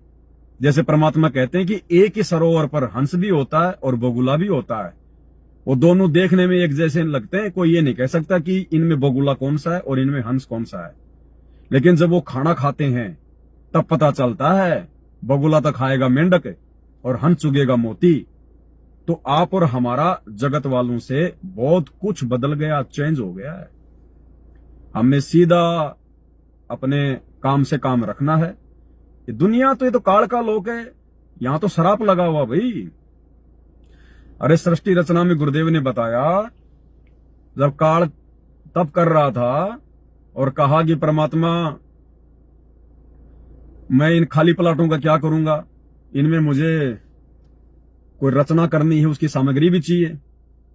तो परमात्मा ने कहा भाई तू अपने बड़े भाई के पास जा, कूरम के पास में, और बड़े प्यार और आदर के साथ में उससे मांगना, वो तुझे एक कंस्ट्रक्शन की सामग्री दे देगा। तो काल को कहां चैन था, उसने देखा कि कूरम तो ध्यान मगन है, भक्ति कर रहा है। एक दो बार तो बोला, फिर उसको जो है गुस्सा आ गया जब उसने नहीं उसकी बात सुनी। तो उसने मुकुट पकड़ के ला दिया कि तेरे को सुनाई नहीं देता क्या, इतनी देर से चिल्ला रहा हूं मैं। अब कूरम का तो ध्यान लगा हुआ था परमात्मा में, और जैसे मुकुट हिलाया उसने तो मुकुट में से 5 तत्व निकले, पृथ्वी अग्नि जल वायु आकाश। ये सूक्ष्म रूप में थे, बीज रूप में, और बाहर आते ये फैल गए, क्योंकि नियम है परमात्मा का। तो उसने देखा यार इनमें और कोई न कोई चीज होगी, जब इतनी चीज निकल गई तो। अच्छा, उनको मालूम कैसे पड़ा इस बात का? उसने जो पहला मुकुट जब उसने कूरम का उतारा, उसमें से 5 चीजें निकली। 5 चीजें निकलते ही वो जो मुकुट था, उस मुकुट से आवाज आई कि भैया ये छोटे वाला मुकुट और उतार, इसमें भी है। उसने छोटे वाले को भी लाया, उसमें से ये रजगुण, तमोगुण और ये सतोगुण, ये 3 जो है ये गुण निकले। वो लेके दौड़ पड़ा वहां से। इतने में कूरम की आंख खुल गई। कूरम ने देखा मेरे साथ इसने बदतमीजी की है, तो उसने परमात्मा में ध्यान लगाया। परमात्मा से उसने शिकायत करी कि पिताजी ऐसे ऐसे वो आया था मेरे पास में, और ऐसे ऐसे वो बदतमीजी करके वो चीजें ले गया, और मैं उसको पीटूंगा, गढ़ूंगा मैं उसको। परमात्मा ने कहा कोई बात नहीं बेटा, छोटा है, गलती हो गई, बड़ों का फर्ज है माफ करना। कूरम शांत हो गया। फिर परमात्मा ने कूरम से कहा था कि बेटा आज के बाद उसके लोक में कभी भी शांति नहीं रहेगी। जिस प्रकार उसने आज यहां पर ये जल्दबाजी दिखाई है ना, ये बदतमीजी की है ना उसने अपने बड़े भाई के साथ, इस सतलोक में ऐसी गलती करने वाले के परिवार में, उसके देश में, उसके राज्य में, उसके शासनकाल में कभी शांति नहीं रहती। तो परमात्मा ने उसी समय जो है मतलब विधान बता दिया था, श्राप दे दिया था। श्राप का मतलब सतलोक का विधान, कि उसके 21 ब्रह्मांड में घर घर में ऐसे झगड़ा रहेगा, उसके पूरे 21 ब्रह्मांड में ऐसे अशांति रहेगी। शांति नाम की चीज नहीं होगी। कहीं कुछ हो रहा है, कहीं कोई, यहां पे सुअर तो जो है वो टट्टी पे लड़ रहा है, कुत्ता यहां पे हड्डी पे लड़ रहा है, इंसान यहां रोटी के टुकड़े पे लड़ रहा है। तो परमात्मा ने कहा था कि बेटा उस लोक में कभी शांति नहीं होगी, वहां सब ऐसे लड़ेंगे झगड़ेंगे, चाहे कुत्ता हो चाहे सुअर हो। हैं, अब एक कुत्ता है, अब कुत्ते को देखो आप, अगर उसकी गली में, उस मोहल्ले में दूसरा कुत्ता आ जाए तो उसकी गले की नसें फट जाएंगी भौंक भौंक के। जबकि बताओ उस कुत्ते का कौन सा बेचारा वो प्लाट छीनने आ रहा है, कौन से उसकी औरत छीनने आ रहा है, कौन से उसके बच्चे छीनने आ रहा है, क्या उनका आपस में लड़ाई झगड़ा है, हैं? लेकिन बेमतलब लड़ेंगे झगड़ेंगे कि तू मेरे क्षेत्र में आ कैसे गया। ये वहां से बीमारी लगी हुई है हमारे। तो परमात्मा ने पहले कह दिया था कि 21 ब्रह्मांड में चाहे जानवर हो, चाहे इंसान हो, चाहे देवता हो, ये देवता नहीं देखते, इंसानों से भी ज्यादा लड़ाई झगड़ा करते हैं ये। परमात्मा ने इन्हीं के जीवन से, इन्हीं के इन पुराणों से सब कुछ हमें दिखा दिया। तो 21 ब्रह्मांड में आग लगी हुई है यहां पर सुख शांति की। तो बताओ हम भगत, हम भैया किस किस की आग बुझाएंगे? हम किन किन के लड़ाई झगड़े मिटाएंगे? हमारा तो खुद का झगड़ा चल रहा है यहाँ काल भगवान के साथ, धर्मराय के साथ में। तो हमने तो अपना झगड़ा मिटाना है और टाइम पास करना है। जितनी परमात्मा ने सांसें दे रखी है, जितना हमारा जीवन है, टाइम पास करना, हाथ जोड़ जोड़ के परमात्मा बचा के रखना, अड़ोसी से, पाड़ोसी से, रिश्तेदारों से, फालतू के लोगों से, गांव गली वालों से, काम धंधे वालों से, ऑफिस वालों से, कंपनी वालों से। कोई फालतू की यारी दो। आप किसी फैक्ट्री में भी काम करते हैं, मजदूरी भी करते हैं, वहां भी मजदूरों से फालतू में यारी दोस्ती रिश्तेदारी जान पहचान मत निकालो। सीधा जाओ, सीधा आओ, अपना सुमरण करते जाओ, सुमरण करते आओ। अगर आपने दोस्त बना लिए ना वहां भी, तो आपका आने जाने का समय आपका बर्बाद होगा। वो दोस्त फिर आपके साथ आएगा और साथ जाएगा और दुनिया भर की बात करेगा। तो बिल्कुल भगत एकांत में अपनी तरफ से कुछ भी शुरू मत करो, और बिल्कुल अलग थलग से जैसे ये दास रहता है, इस दास का पूरे जयपुर शहर में एक भी व्यक्ति ऐसा नहीं है जिसको मैं ये कह सकूं कि ये मेरा मित्र है, ये मेरा दोस्त है, ये मेरा जानकार है, ये मेरा मिलने वाला है। या जब से नाम दीक्षा ली है, मैं एक बार भी अगर मैं किसी से जाके अगर मैं मिला हूं तो, जबकि पहले इसी जयपुर के अंदर इस दास का भी थोड़ा बहुत नाम चला करता था। जिस क्षेत्र में हम थे, स्पोर्ट्स लाइन में था मैं। 21 किलोमीटर की दौड़ थी मेरे पास में, रोजाना 21 किलोमीटर तो दौड़ना होता था मुझे, सुबह 4 बजे उठ के, क्योंकि मेरे पास में हाफ मैराथन थी। हाफ मैराथन होती है 21 किलोमीटर की दौड़।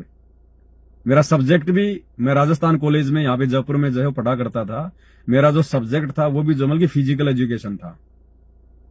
शरीर तोड़ दिया था मैंने जिम में जा जाके फिजिकल में। 21 किलोमीटर तो रोजाना दौड़ा करता था। अब 21 किलोमीटर की तैयारी के लिए 30 किलोमीटर 35 किलोमीटर दौड़ना पड़ता है। सप्ताह में 2 बार तो पहाड़ों पे दौड़ना पड़ता था, स्टेमिना के लिए, एनर्जी के लिए। पार्कों में पड़े पड़े वहीं पे पहन के वो कच्छे और आपस में एक्सरसाइज वगैरह में लगे रहा करते थे। कुछ नहीं हासिल हुआ, समय और श्वासों की बर्बादी हुई। आज घुटने दर्द करते हैं, आज घुटने दर्द करते हैं, क्योंकि उस समय फालतू में शरीर को तोड़ दिया। ये शरीर को एक्सरसाइज के लिए थोड़ी मिला था।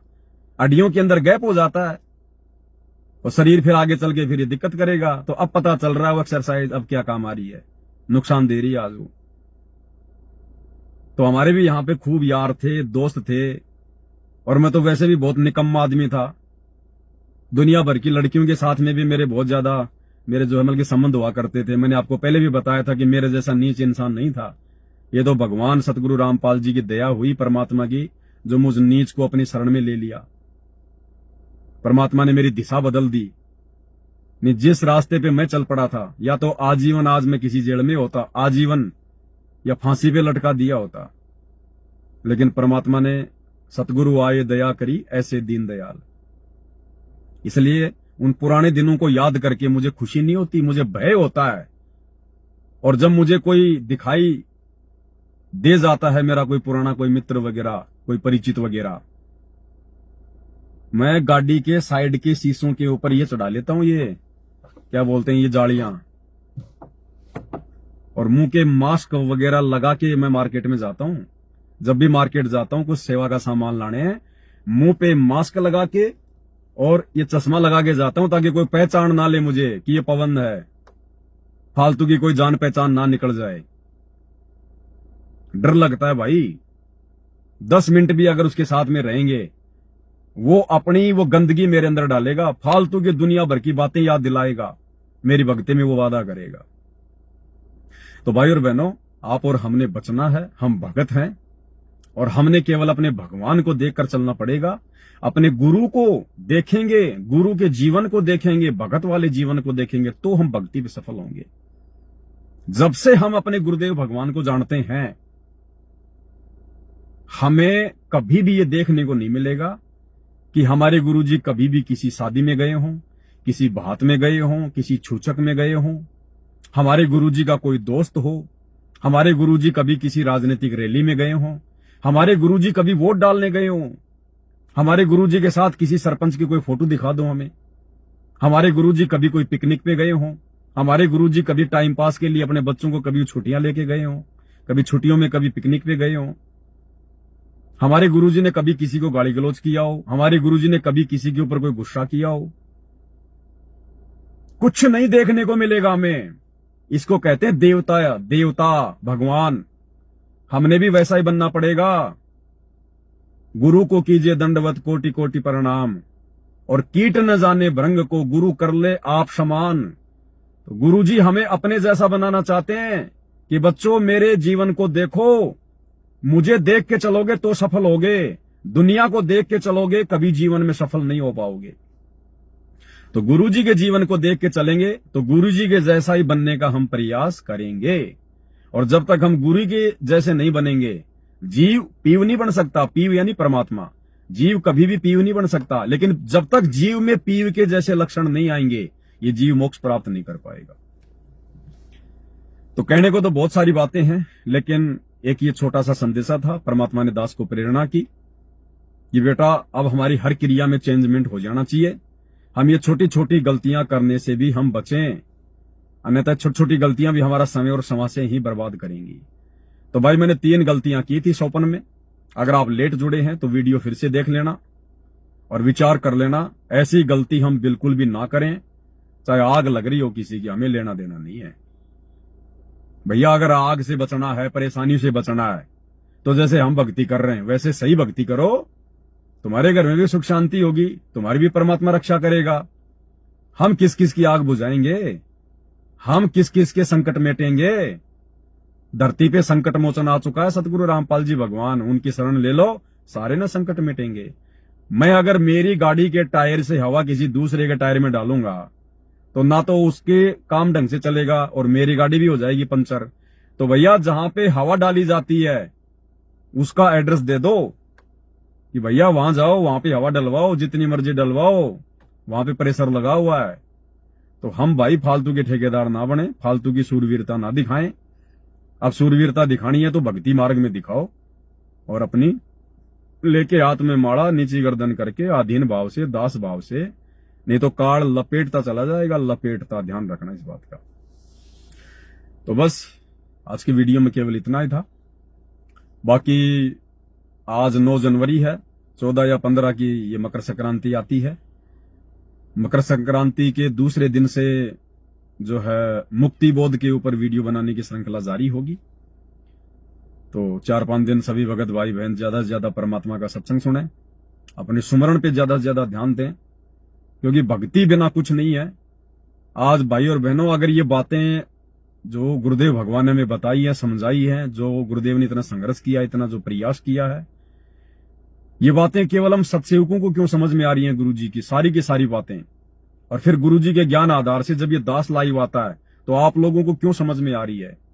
आप लोगों को समझाने के लिए मेरे अंदर इतनी समझ कहां से आ रही है, गुरुदेव भगवान से क्यों आ रही है, क्योंकि हम गुरु जी की हम कृपा पात्र हैं। आप और हमारे ऊपर गुरु जी की विशेष मेहर है, तो हमने तो इस मेहर को बना के रखना है, इस मेहर को। और मेहर ये तभी बनेगी जब हम अपने गुरु के अनुसार चलेंगे और भक्ति को प्रथम महत्व देंगे। अपने काम धंधे, व्यापार, नौकरी से भी ज्यादा महत्व जब हम भक्ति को देंगे कि काम बिगड़े तो बिगड़ने दे, 1 घंटा लेट हो रहा तो होने दे, पहले अपनी भक्ति है, पहले तीनों समय की आरती है, पहले अपना ये प्रथम मंत्र सतनाम है, उसके बाद में बाकी सांसारिक काम है। क्योंकि अब हमें पता चल गया है उस सांसारिक काम के बिना, चाहे वो कितना अर्जेंट क्यों ना हो, उसके बिना हमारा काम फिर भी चल जाएगा, लेकिन इस भक्ति के बिना हमारा काम नहीं चलेगा। और सांसारिक उन कार्यों से हमारी भक्ति नहीं बन सकती, लेकिन भक्ति से सांसारिक कार्य भी परमात्मा बनाएगा। तो हमने भक्ति को प्रथम प्रायोरिटी देनी है। दुनिया तो नादान है, अनजान है, आध्यात्मिक ज्ञान से कोसों दूर है। इसलिए दुनिया का तो मकसद केवल उनको जन्म से ही माँ बाप के द्वारा, रिश्तेदारों के द्वारा, समाज के द्वारा केवल यही बताया जाता है कि बेटा धन पैसा है तो सब कुछ है, नहीं तो कुछ नहीं है। तो वो तो पूरी जिंदगी पैसे को लेके चलता है। लेकिन आप और हमें गुरुजी ने बता दिया, कबीरा सब जग निर्धना, धनवंता ना कोई, धनवंता सो जानिए जा फिर राम नाम धन होए। एक फोन आ रहा है, किसका उठा लेते हैं। हेलो सत साहिब जी। सत साहिब जय बंदी छोड़। जय हो बंदी छोड़ की। भगत जी वो जैसे अभी आपने शोपन का जिक्र किया था जी, तो दास को भी क्या ये शोपन दोस्त बहुत मतलब परेशान करते, बीच बीच में, हफ्ते में 2 दिन में, 5 दिन में से। भगत जी देखो, शौपन दोष एक नेचुरल जो है वो प्रोसीजर है जी। शौपन में अगर शौपन दोष हो रहा है जी तो उसके 2 कारण होते हैं भगत जी। जी। सबसे पहला कारण तो है हम दिन भर में हम क्या सोचते हैं, क्या हम लोग देखते हैं, क्या हम लोग मोबाइल में देख रहे हैं, क्या क्या हम लोग बातें कर रहे हैं जी। उसी अनुसार फिर वही बातें फिर रात्रि में आएंगी, फिर वो शौपन में, क्योंकि हमारा शरीर एक मशीन है, एक कंप्यूटर है। जी। ठीक है। यदि आप इस प्रकार से कुछ भी कोई वो हरकत, कोई क्रिया फालतू का मोबाइल में देखना सीखना यदि आप नहीं करते हैं जी, और उसके बाद भी यदि आपको शौपन दोष होते हैं जी, तो फिर वो हमारे शरीर का कोई खान पान का फिर ऐसा कोई वो प्रोसीजर है। और फिर उसमें भगत जी हमारे को कोई दोष नहीं होता, क्योंकि शौपन में हमारे ऊपर कोई जो है कंट्रोल नहीं होता है। जी। तो शौपन में चाहे हम कोई अच्छा काम कर रहे हैं, चाहे हम कोई बुरा काम कर रहे हैं, शौपन में हमें कोई दोष नहीं लगता है जी। लेकिन शौपन से फिर हमें ये सावधानी जरूर बरतनी है कि ऐसा मेरे साथ बार बार क्यों हो रहा है, मेरे विचारों में कोई कमी है, या मेरे खान पान में कोई कमी है, या मेरी क्रिया में कोई कमी है, तो उसमें धीरे धीरे फिर अपना जो है वो सुधार करो। बिल्कुल भगत जी, वही दास ने मैंने कहा भगत जी से एक बार जानकारी तो ले लूं कम से। हाँ ठीक है जी। जी जी भगत जी, ये था बस, ये पूछना। सत साई भगत जी। सत साई।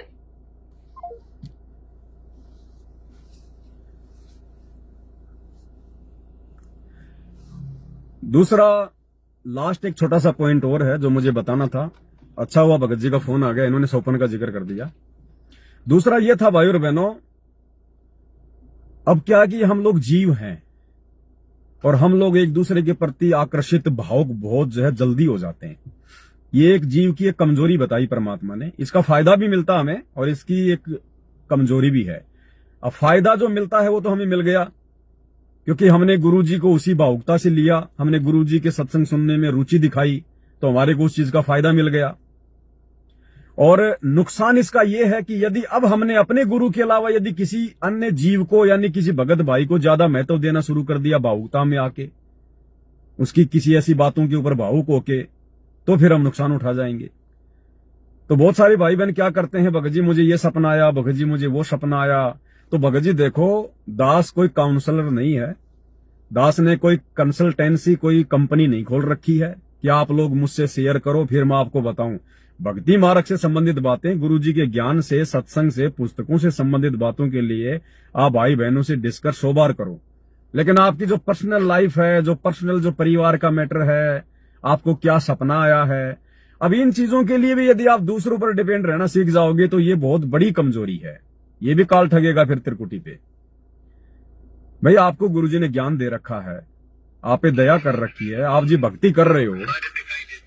अब आप स्वयं उन चीजों का निर्णय करो कि मुझे जो सौपन आया वो क्यों आया है। मेरी दिन में किसी गलत हरकत के कारण आया है या किसी और कारण से आया है, या काल मुझे जो है डगमग करना चाहता है, या जो है परमात्मा मेरी कोई परीक्षा ले रहा है। तो अब उस भगत ने खुद विचार करना पड़ेगा। छोटी छोटी बातों के लिए दूसरे भक्तों पर डिपेंड होगे। भाई सतलोक आश्रमों से जुड़े हुए भाई बहनों की जो है ये गंदी आदत है। उनकी आदत तो काल ने जो है बिगाड़ दी है। कोई भी बात होती है अपने कोऑर्डिनेटर को फोन मिला दो, नामदान संचालक को फोन मिला दो। 4 नंबर इन्होंने सतलोक आश्रम के दे रखे हैं। भगत जी मेरी अरदास लगा दो, मेरी प्रार्थना लगा दो। अरे फिर भगत को कौन से दिन विचार करने दोगे? भगत भी तो विचार करे, वो भी तो थोड़ा दिमाग पे जोर डाले, गुरुजी के सत्संगों को आधार बनाए कि ऐसा क्यों हो रहा है। अगर दूसरे पे निर्भर रहोगे तो शरीर छोड़ने के बाद जब हम त्रिकुटी की यात्रा करेंगे वहां तो लाख परेशानी आएंगी। फिर किसको फोन मिलाओगे? वहां कोई नहीं होगा फिर।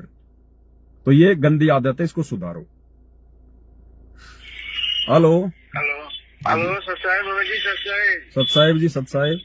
हाँ, मैं देवांशु भैया बोल रहा हूँ, दास जी बोलिए। वेस्ट बंगाल से। जी जी सर, भगत जी मेरा एक सवारी गाड़ी है, उसमें अगर कोई पूजा में जाना चाहता है तो लेके जा सकता हूँ क्या? भगत जी देखो, 2 बातें हैं। हाँ जी। अगर आपकी खुद की गाड़ी है, हाँ जी। अगर आपकी खुद की गाड़ी है, कोई यदि आपसे उस गाड़ी को यदि मतलब की बुकिंग पे लेता है ब्याह शादी के लिए या किसी मंदिर के लिए या किसी पूजा पाठ के लिए, अच्छा, तो हमने बिल्कुल भी वो बुकिंग नहीं लेनी है। अच्छा अच्छा। यदि आप ड्राइवर हैं, आप किसी की गाड़ी चलाते हैं, हाँ जी। और यदि ऐसी कोई बुकिंग आपके पास यदि आपका मालिक भेजता है तो फिर आप वहां पे एज ए ड्राइवर जो है मतलब की जा सकते हैं। अच्छा अच्छा अच्छा। बाकी देखो, ज्ञान होने के बाद तो भगत वहां भी नहीं जाएगा फिर। लेकिन वो एक मजबूरी बस हम लोग ऐसा जो है कर सकते हैं। लेकिन जिस समय में पूरा ज्ञान हो जाएगा ना, हाँ जी, हाँ जी। फिर भले हम ड्राइवरी कर रहे हैं, फिर हम ऐसी बुकिंग पे नहीं जाएंगे। हम जब भी किसी की गाड़ी हम जो है वो चलाएंगे, ज्वाइन करेंगे, तो हम उसको पहले बोल देंगे भैया कि मैं ये फालतू की जो ये बुकिंग वगैरह आएंगी कि भैया वो राम मंदिर में जाना है, वो मस्जिद में जाना है, वो जागरण में जाना है, भैया मैं ये बुकिंग वगैरह लेके नहीं जाऊंगा। आप मतलब उन बुकिंग के लिए कोई और ड्राइवर देख लेना। मुझे आपने जो ड्राइवर रखा है, जो मैंने देख लिया कि हाँ ये काम करने में मुझे दिक्कत नहीं है, मैं केवल वही ड्राइविंग करूंगा, फालतू की नहीं करूंगा। हाँ, नहीं मैं मेरा खुद का सवारी गाड़ी है। हाँ, तो आपने फिर इस प्रकार की कोई भी धार्मिक बुकिंग नहीं लेनी, कोई जागरण की, कोई सवामणि की, या दुनिया भर का जो आडंबर होता है, जो ब्याह शादी वगैरह। देखो भगत जी, बहुत सारी बातें हैं। भगत को बहुत ही लिमिट और सीमित वाला काम करना पड़ेगा, छोटा मोटा काम धंधा करना पड़ेगा। अब ये दुनिया भर के काम हमारे को ये फंसाएंगे भगत जी। हाँ जी, हाँ जी। तो हमने लफड़ों में नहीं पड़ना है। या तो उस गाड़ी को बेच बाच दो, कोई और देख लो अपना छोटा मोटा कुछ। नहीं गाड़ी नहीं बेचेंगे, लेकिन ऐसे काम में नहीं जाना है। हाँ भगत जी, ऐसे काम में नहीं जाना। बाकी आप अपना सवारी में चला रहे हो तो कोई दिक्कत नहीं है। अगर आपने कोई रूट ले रखा है उसमें कोई दिक्कत नहीं है। नहीं बाबा जी, जैसे कोई मरीज हो गया मेडिकल हाँ में वो लेके जा सकते हैं। देखो मैं क्या कह रहा हूँ, मरीज को ले जाने में दिक्कत नहीं है, किसी की डिलीवरी को ले जाने में दिक्कत नहीं है, हॉस्पिटल में जाने में दिक्कत नहीं है, कोई एयरपोर्ट से आ रहा है उसको लाने ले जाने में कोई दिक्कत नहीं है। जो बातें हमारी भक्ति मर्यादाओं में नुकसानदायक हैं, जो नियम हमें जो गुरुजी ने जो है वो दिए हुए हैं, उन नियमों से बाहर ना तो हम चलेंगे ना हमारी गाड़ी चलेगी, हाँ जी वरना फिर हमारा सहयोग हो जाएगा उनमें। हाँ जी हाँ जी। बाकी इमरजेंसी में ऐसे अगर कोई चीज है जिसमें कोई मर्यादा नहीं टूटती है, बच्चों को स्कूल में छोड़ना है या और किसी को कोई और जगह कोई छोड़ के आना है, कोई हॉस्पिटल में है, कोई इमरजेंसी है, उसमें दिक्कत नहीं है। लेकिन जो आन उपासना है, जो शास्त्र विरुद्ध जो बातें हैं, जो कर्म है, वहां यदि हम जाएंगे या हमारी चाहे वो गाड़ी जाएगी, उसमें नुकसान है। इन चीजों का ध्यान रखो। भगत जी और एक बात है, जो राशन की बात होता है, जो उसमें जो मोहब्बत में देता है सरकार ने, तो उसको तो हम लोग नहीं ले रहे हैं, लेकिन आप एक बार लाइव आए थे, बोला उसे कुछ मुद्रा देके लेना हो तो ले सकते हैं। नहीं, मैंने ये कहा भगत जी, राशन चाहे सरकारी हो चाहे प्राइवेट हो, अगर सामने वाला यदि उसका पैसा लेता है, सरकार ने यदि कीमत उसकी निर्धारित यदि वो की हुई है, हाँ जी, तो वो कीमत दे के लेना है, वो कीमत वाला अनाज लेना है, चाहे सरकारी हो चाहे बाहर का हो। मुफ्त का हमने ना सरकार का लेना ना किसी और का लेना। नहीं भगत जी, मैं ये नहीं बोल रहा हूँ, मैं बोल रहा हूँ अगर राशन में हम पैसा दे के लिया, वो तो पैसा सरकार नहीं ले रहा है। ना ये गलती मत कर देना। अगर डीलर को यदि आप जी पैसा लेके यदि मतलब सस्ते के चक्कर में अगर आप गेहूं या कुछ और चीज आप ले रहे हो, हाँ जी, तो आपने तो उसको डीलर को पैसे दे दिए, डीलर थोड़ी देगा सरकार को पैसे, क्योंकि वो तो फ्री में आ रहा है। हाँ वही बात। तो वो नहीं लेना भगत जी, वो फिर गलत हो जाएगा, आपके पैसे का दुरुपयोग होगा फिर। हाँ जी हाँ जी। अगर सरकार की तरफ से अगर गेहूं जो चाय चीनी जो भी है, यदि उसका पैसा यदि वो निर्धारित है, तो वो पैसा दे के हम ले सकते हैं, बाकी वैसे नहीं।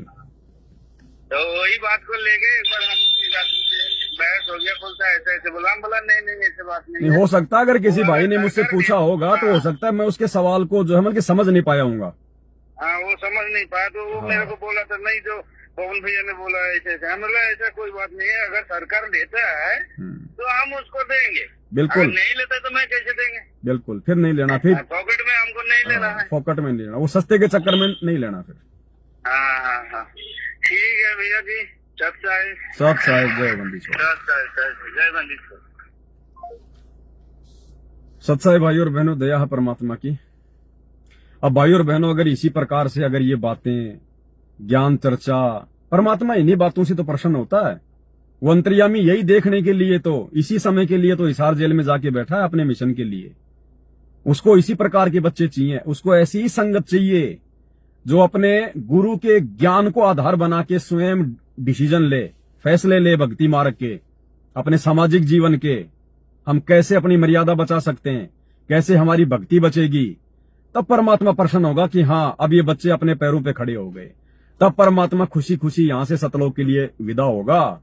अन्यथा हर युग में परमात्मा नाराज होके दुखी होके गया है। तो अब हमने परमात्मा को नाराज नहीं करना है। और यही बातें भाई और बहनों जो सात संगति में होती है, दास लाइव आके करता है। अगर इन सतलोक आश्रमों में शुरू हो जाएं, जबकि कितना अच्छा मौका उनके पास में अपने को कर्म बनाने का। इन आश्रमों में इन्होंने बड़े बड़े आश्रम खोल रखे हैं, लाखों भगत वहां पर इकट्ठे होते हैं, 2-2 दिन रुकते हैं, 3 दिन रुकते हैं। उन आश्रमों में इतने बड़े बड़े भगत हैं जो 20-20 साल से जो गुरुजी के साथ में रहा करते थे, सारा नाम मिल गया। एक भी माई का लाल ऐसा नहीं है उन आश्रमों में जो संगत को ये कह सके कि भैया देखो संध्या आरती हो गई है, सभी भगत भाई बहनों ने भंडारा ले लिया है, रात्रि के 10 बज गए या फिर 11 बज गए और बाल बच्चे सबके सो गए हैं। अब हम सभी भगत भाई बहन बैठ के परमात्मा की चर्चा करेंगे, एक दूसरे भगत भाई बहन की शंकाओं का समाधान करेंगे। किसी को कोई शंका है तो सवाल करो। और जो हमारे जो पुराने जो भगत जी हैं आश्रम में, जिनको आप और हमारे से बहुत ज्यादा ज्ञान है परमात्मा का, जिन्होंने परमात्मा की संगति करी है, वो भगत जी हमारी शंकाओं का समाधान करेंगे मालिक के ज्ञान आधार से। तो भाई और बहनों, उन आश्रमों में तो इतना अच्छा माहौल हो जाए, लेकिन ऐसा ये नहीं करेंगे, इनकी मजबूरी हो गई। अब ये क्या समझाएंगे भक्तों को? सारे तो इन्होंने उल्टे काम कर दिए, सारी तो इन्होंने मर्यादा तोड़ दी। अब भगत यदि कोई शंका जाहिर करेगा तो उसका क्या समाधान देंगे ये? क्योंकि वो उल्टा काम तो वो खुद करके बैठे हुए हैं। राजनीति ये कर ली, स्टेडियम ये बना दिए, भक्तों के दान धर्म का इन्होंने दुरुपयोग कर दिया, आरक्षणों में ये चले गए, आरक्षणों में इन्होंने दे दिया पैसा, गुरुजी की मर्यादा तोड़ दी उनको पात्रों को देके, दुनिया भर के आडंबर पाखंड इन्होंने इन आश्रमों में शुरू कर दिए, गुंडों की सीबीआई जांच, समाज के साथ में भाईचारा, जाट भवन, गांव के लिए बसें चलाना, रक्तदान, देह दान। तो ये भक्तों की कौन सी शंका का समाधान करेंगे? और फिर भी यदि ये बोलेंगे तो वो बातें इनके आचरण के विरुद्ध हो जाएंगी, क्योंकि परमात्मा कहते हैं कि करनी तज और कथनी कथ है, अज्ञानी दिन रात, और कुत्ते ज्यों भौंकत फिरे सुनी सुनाई बात। फिर उन भक्तों की उन बातों का किसी पे कोई असर नहीं होगा। तो जिस कारण से ये चाहकर भी लोगों की शंका समाधान नहीं कर सकते। दूसरा कारण, इनकी हिम्मत नहीं होती है, क्योंकि अंदर से ये भगत नहीं है, अंदर से ये लोग मर्यादा में नहीं है। चाहे गुरु जी का बेटा बेटी, भाई बंधु, रिश्तेदार, कोई कितने से बड़ा बड़ा सार नाम सार शब्द प्राप्त कोई भगत क्यों ना हो, एक भी मर्यादा में नहीं है जो आश्रमों से जुड़े हुए हैं। तो अंदर से इनके अंदर वो प्रेरणा नहीं होती है परमात्मा की। परमात्मा इनको सत्प्रेरणा नहीं करता, ये केवल जो है काल प्रेरणा से ही आगे बढ़ रहे हैं। तो इनके अंदर वो हिम्मत पैदा नहीं होती कि ये 2-2 घंटे बोल लें, 4-4 घंटे बोल लें, भक्तों की शंकाओं का समाधान कर लें। इनको भय होता है कि भगत न जाने क्या पूछ लेगा और मैं जवाब नहीं दे पाया तो मेरी बेइज्जती हो जाएगी, क्योंकि ज्ञान इनको है नहीं, सत्संग ढंग से इन्होंने सुने नहीं है। तो दूसरा कारण ये है। तीसरा कारण ये है कि अगर हमें इसी प्रकार से रातों को बैठ बैठ के भक्तों के साथ में ज्ञान चर्चा यदि हम करने लग गए तो भक्तों की सारी शंकाओं का समाधान तो यही हो जाएगा। फिर हमारे नंबरों पे फोन कौन करेगा? फिर हम ज्योति पाठ का आदेश किसको बताएंगे कि गुरुजी का आदेश आ गया ज्योति करवा दे, गुरुजी का आदेश आ गया पाठ करवा दे। अगर सारी शंकाओं का समाधान इसी प्रकार से रातों को बैठ बैठ के हम करने लग गए तो भगत फिर मोबाइल पे फोन क्यों करेगा? मोबाइल पे कोई अगर प्रार्थना नहीं लगाएगा तो फिर ज्योति पाठ का आदेश कहां मिलेगा? तो इनका धंधा बंद हो जाएगा। चौथी बात, कोई एक आदमी है नहीं जो वहां पे सरपंच बन जाए। वहां पे तो 50 दावेदार हैं, 50, कि मेरे को क्यों नहीं बोलने दिया, मैं भी था वहां पे, मेरे को बनाया जाए सरपंच बीच में, मैं बैठ के बताऊंगा भक्तों को, क्योंकि वहां पे सरपंच भी तो बहुत हैं। तो इसलिए वहां पे कुछ नहीं है, केवल लड्डू जलेबी बर्फी, मिट्टी के बैल देख लो, कबीर जी का झोपड़ा देख लो, मिट्टी का पहाड़ देख लो, लहर तारा तालाब देख लो, डेकोरेशन देख लो, नहा लो, धो लो, खा लो, पी लो, 2-3 दिन टाइम पास कर लो और अपने घर आ जाओ। तो जो बातें भगवान ने यहां शुरू करवा रखी हैं साथ संगति के माध्यम से, सत्सेवक भाई बहनों के माध्यम से, अगर यही बातें मात्र 6 महीने अगर इन आश्रमों में शुरू कर दी जाएं तो भाई और बहनों संगत का माहौल बदल जाएगा, माहौल। लेकिन काल ऐसा होने नहीं देगा, ऐसा हो नहीं सकता भाई और बहनों, क्योंकि ये तो जिसपे साहिब की दया होती है वहीं शुरू होता है। अब फोन आ रहे हैं बहुत सारे भाई बहनों के, फिर लंबा समय हो जाएगा भाई और बहनों। 1-1, 1.5 घंटे की वीडियो ठीक है, इससे ज्यादा नहीं होनी चाहिए। तो अब वीडियो को हम समाप्त करेंगे। परमात्मा फिर दया करेंगे, फिर परमात्मा कोई प्रेरणा करेंगे तो फिर आप भाई बहनों के सामने आके वो बातें बताई जाएंगी। और भाई और बहनों, तभी फायदा है जब हम इन बातों पे अमल करें, क्योंकि ये संदेशे कोई पवन दास के नहीं है, ये संदेशे किसी भगत भाई के मत मान लिया करो। चाहे पवन दास लाइव आता है, चाहे सुरजीत दास लाइव आता है, या और कोई भगत भाई बहन, कोई रामेश्वर दास है, जैसे 2-4 भाई बहन लाइव आते हैं, बातें करते हैं ज्ञान आधार से, मालिक की दया है। तो हमने उन बातों को उन भगतों की बात नहीं समझना चाहिए कि ये भगत कह रहा है। वो भगत चाहे जो मर्जी कह रहा है, उस भगत की उस बात को सुनो अगर समय है तो। और वो भगत जो कह रहा है और जो मानने योग्य बातें जो गुरुजी के ज्ञान से संबंधित हैं और जो आपकी आत्मा स्वीकार करती है, उन्हीं बातों को मानो। उन बातों को फिर ये ना सोचना कि ये तो भगत जी कह रहा है, वो भगत ही कह रहा है। भले मैं कौन सा भगवान हूं, मैं भी तो तुम्हारा जो है गुरु भाई हूं। तो फिर वो बातें उस समय उस भगत की नहीं होती है, परमात्मा उसे बुलवा रहा होता है। अगर आपके समझ में आ जाए तो उन बातों को एक्सेप्ट करो। तो इस प्रकार से है। तो आज के वीडियो में केवल इतना ही। बंदी छोड़ सतगुरु रामपाल जी भगवान की जय हो।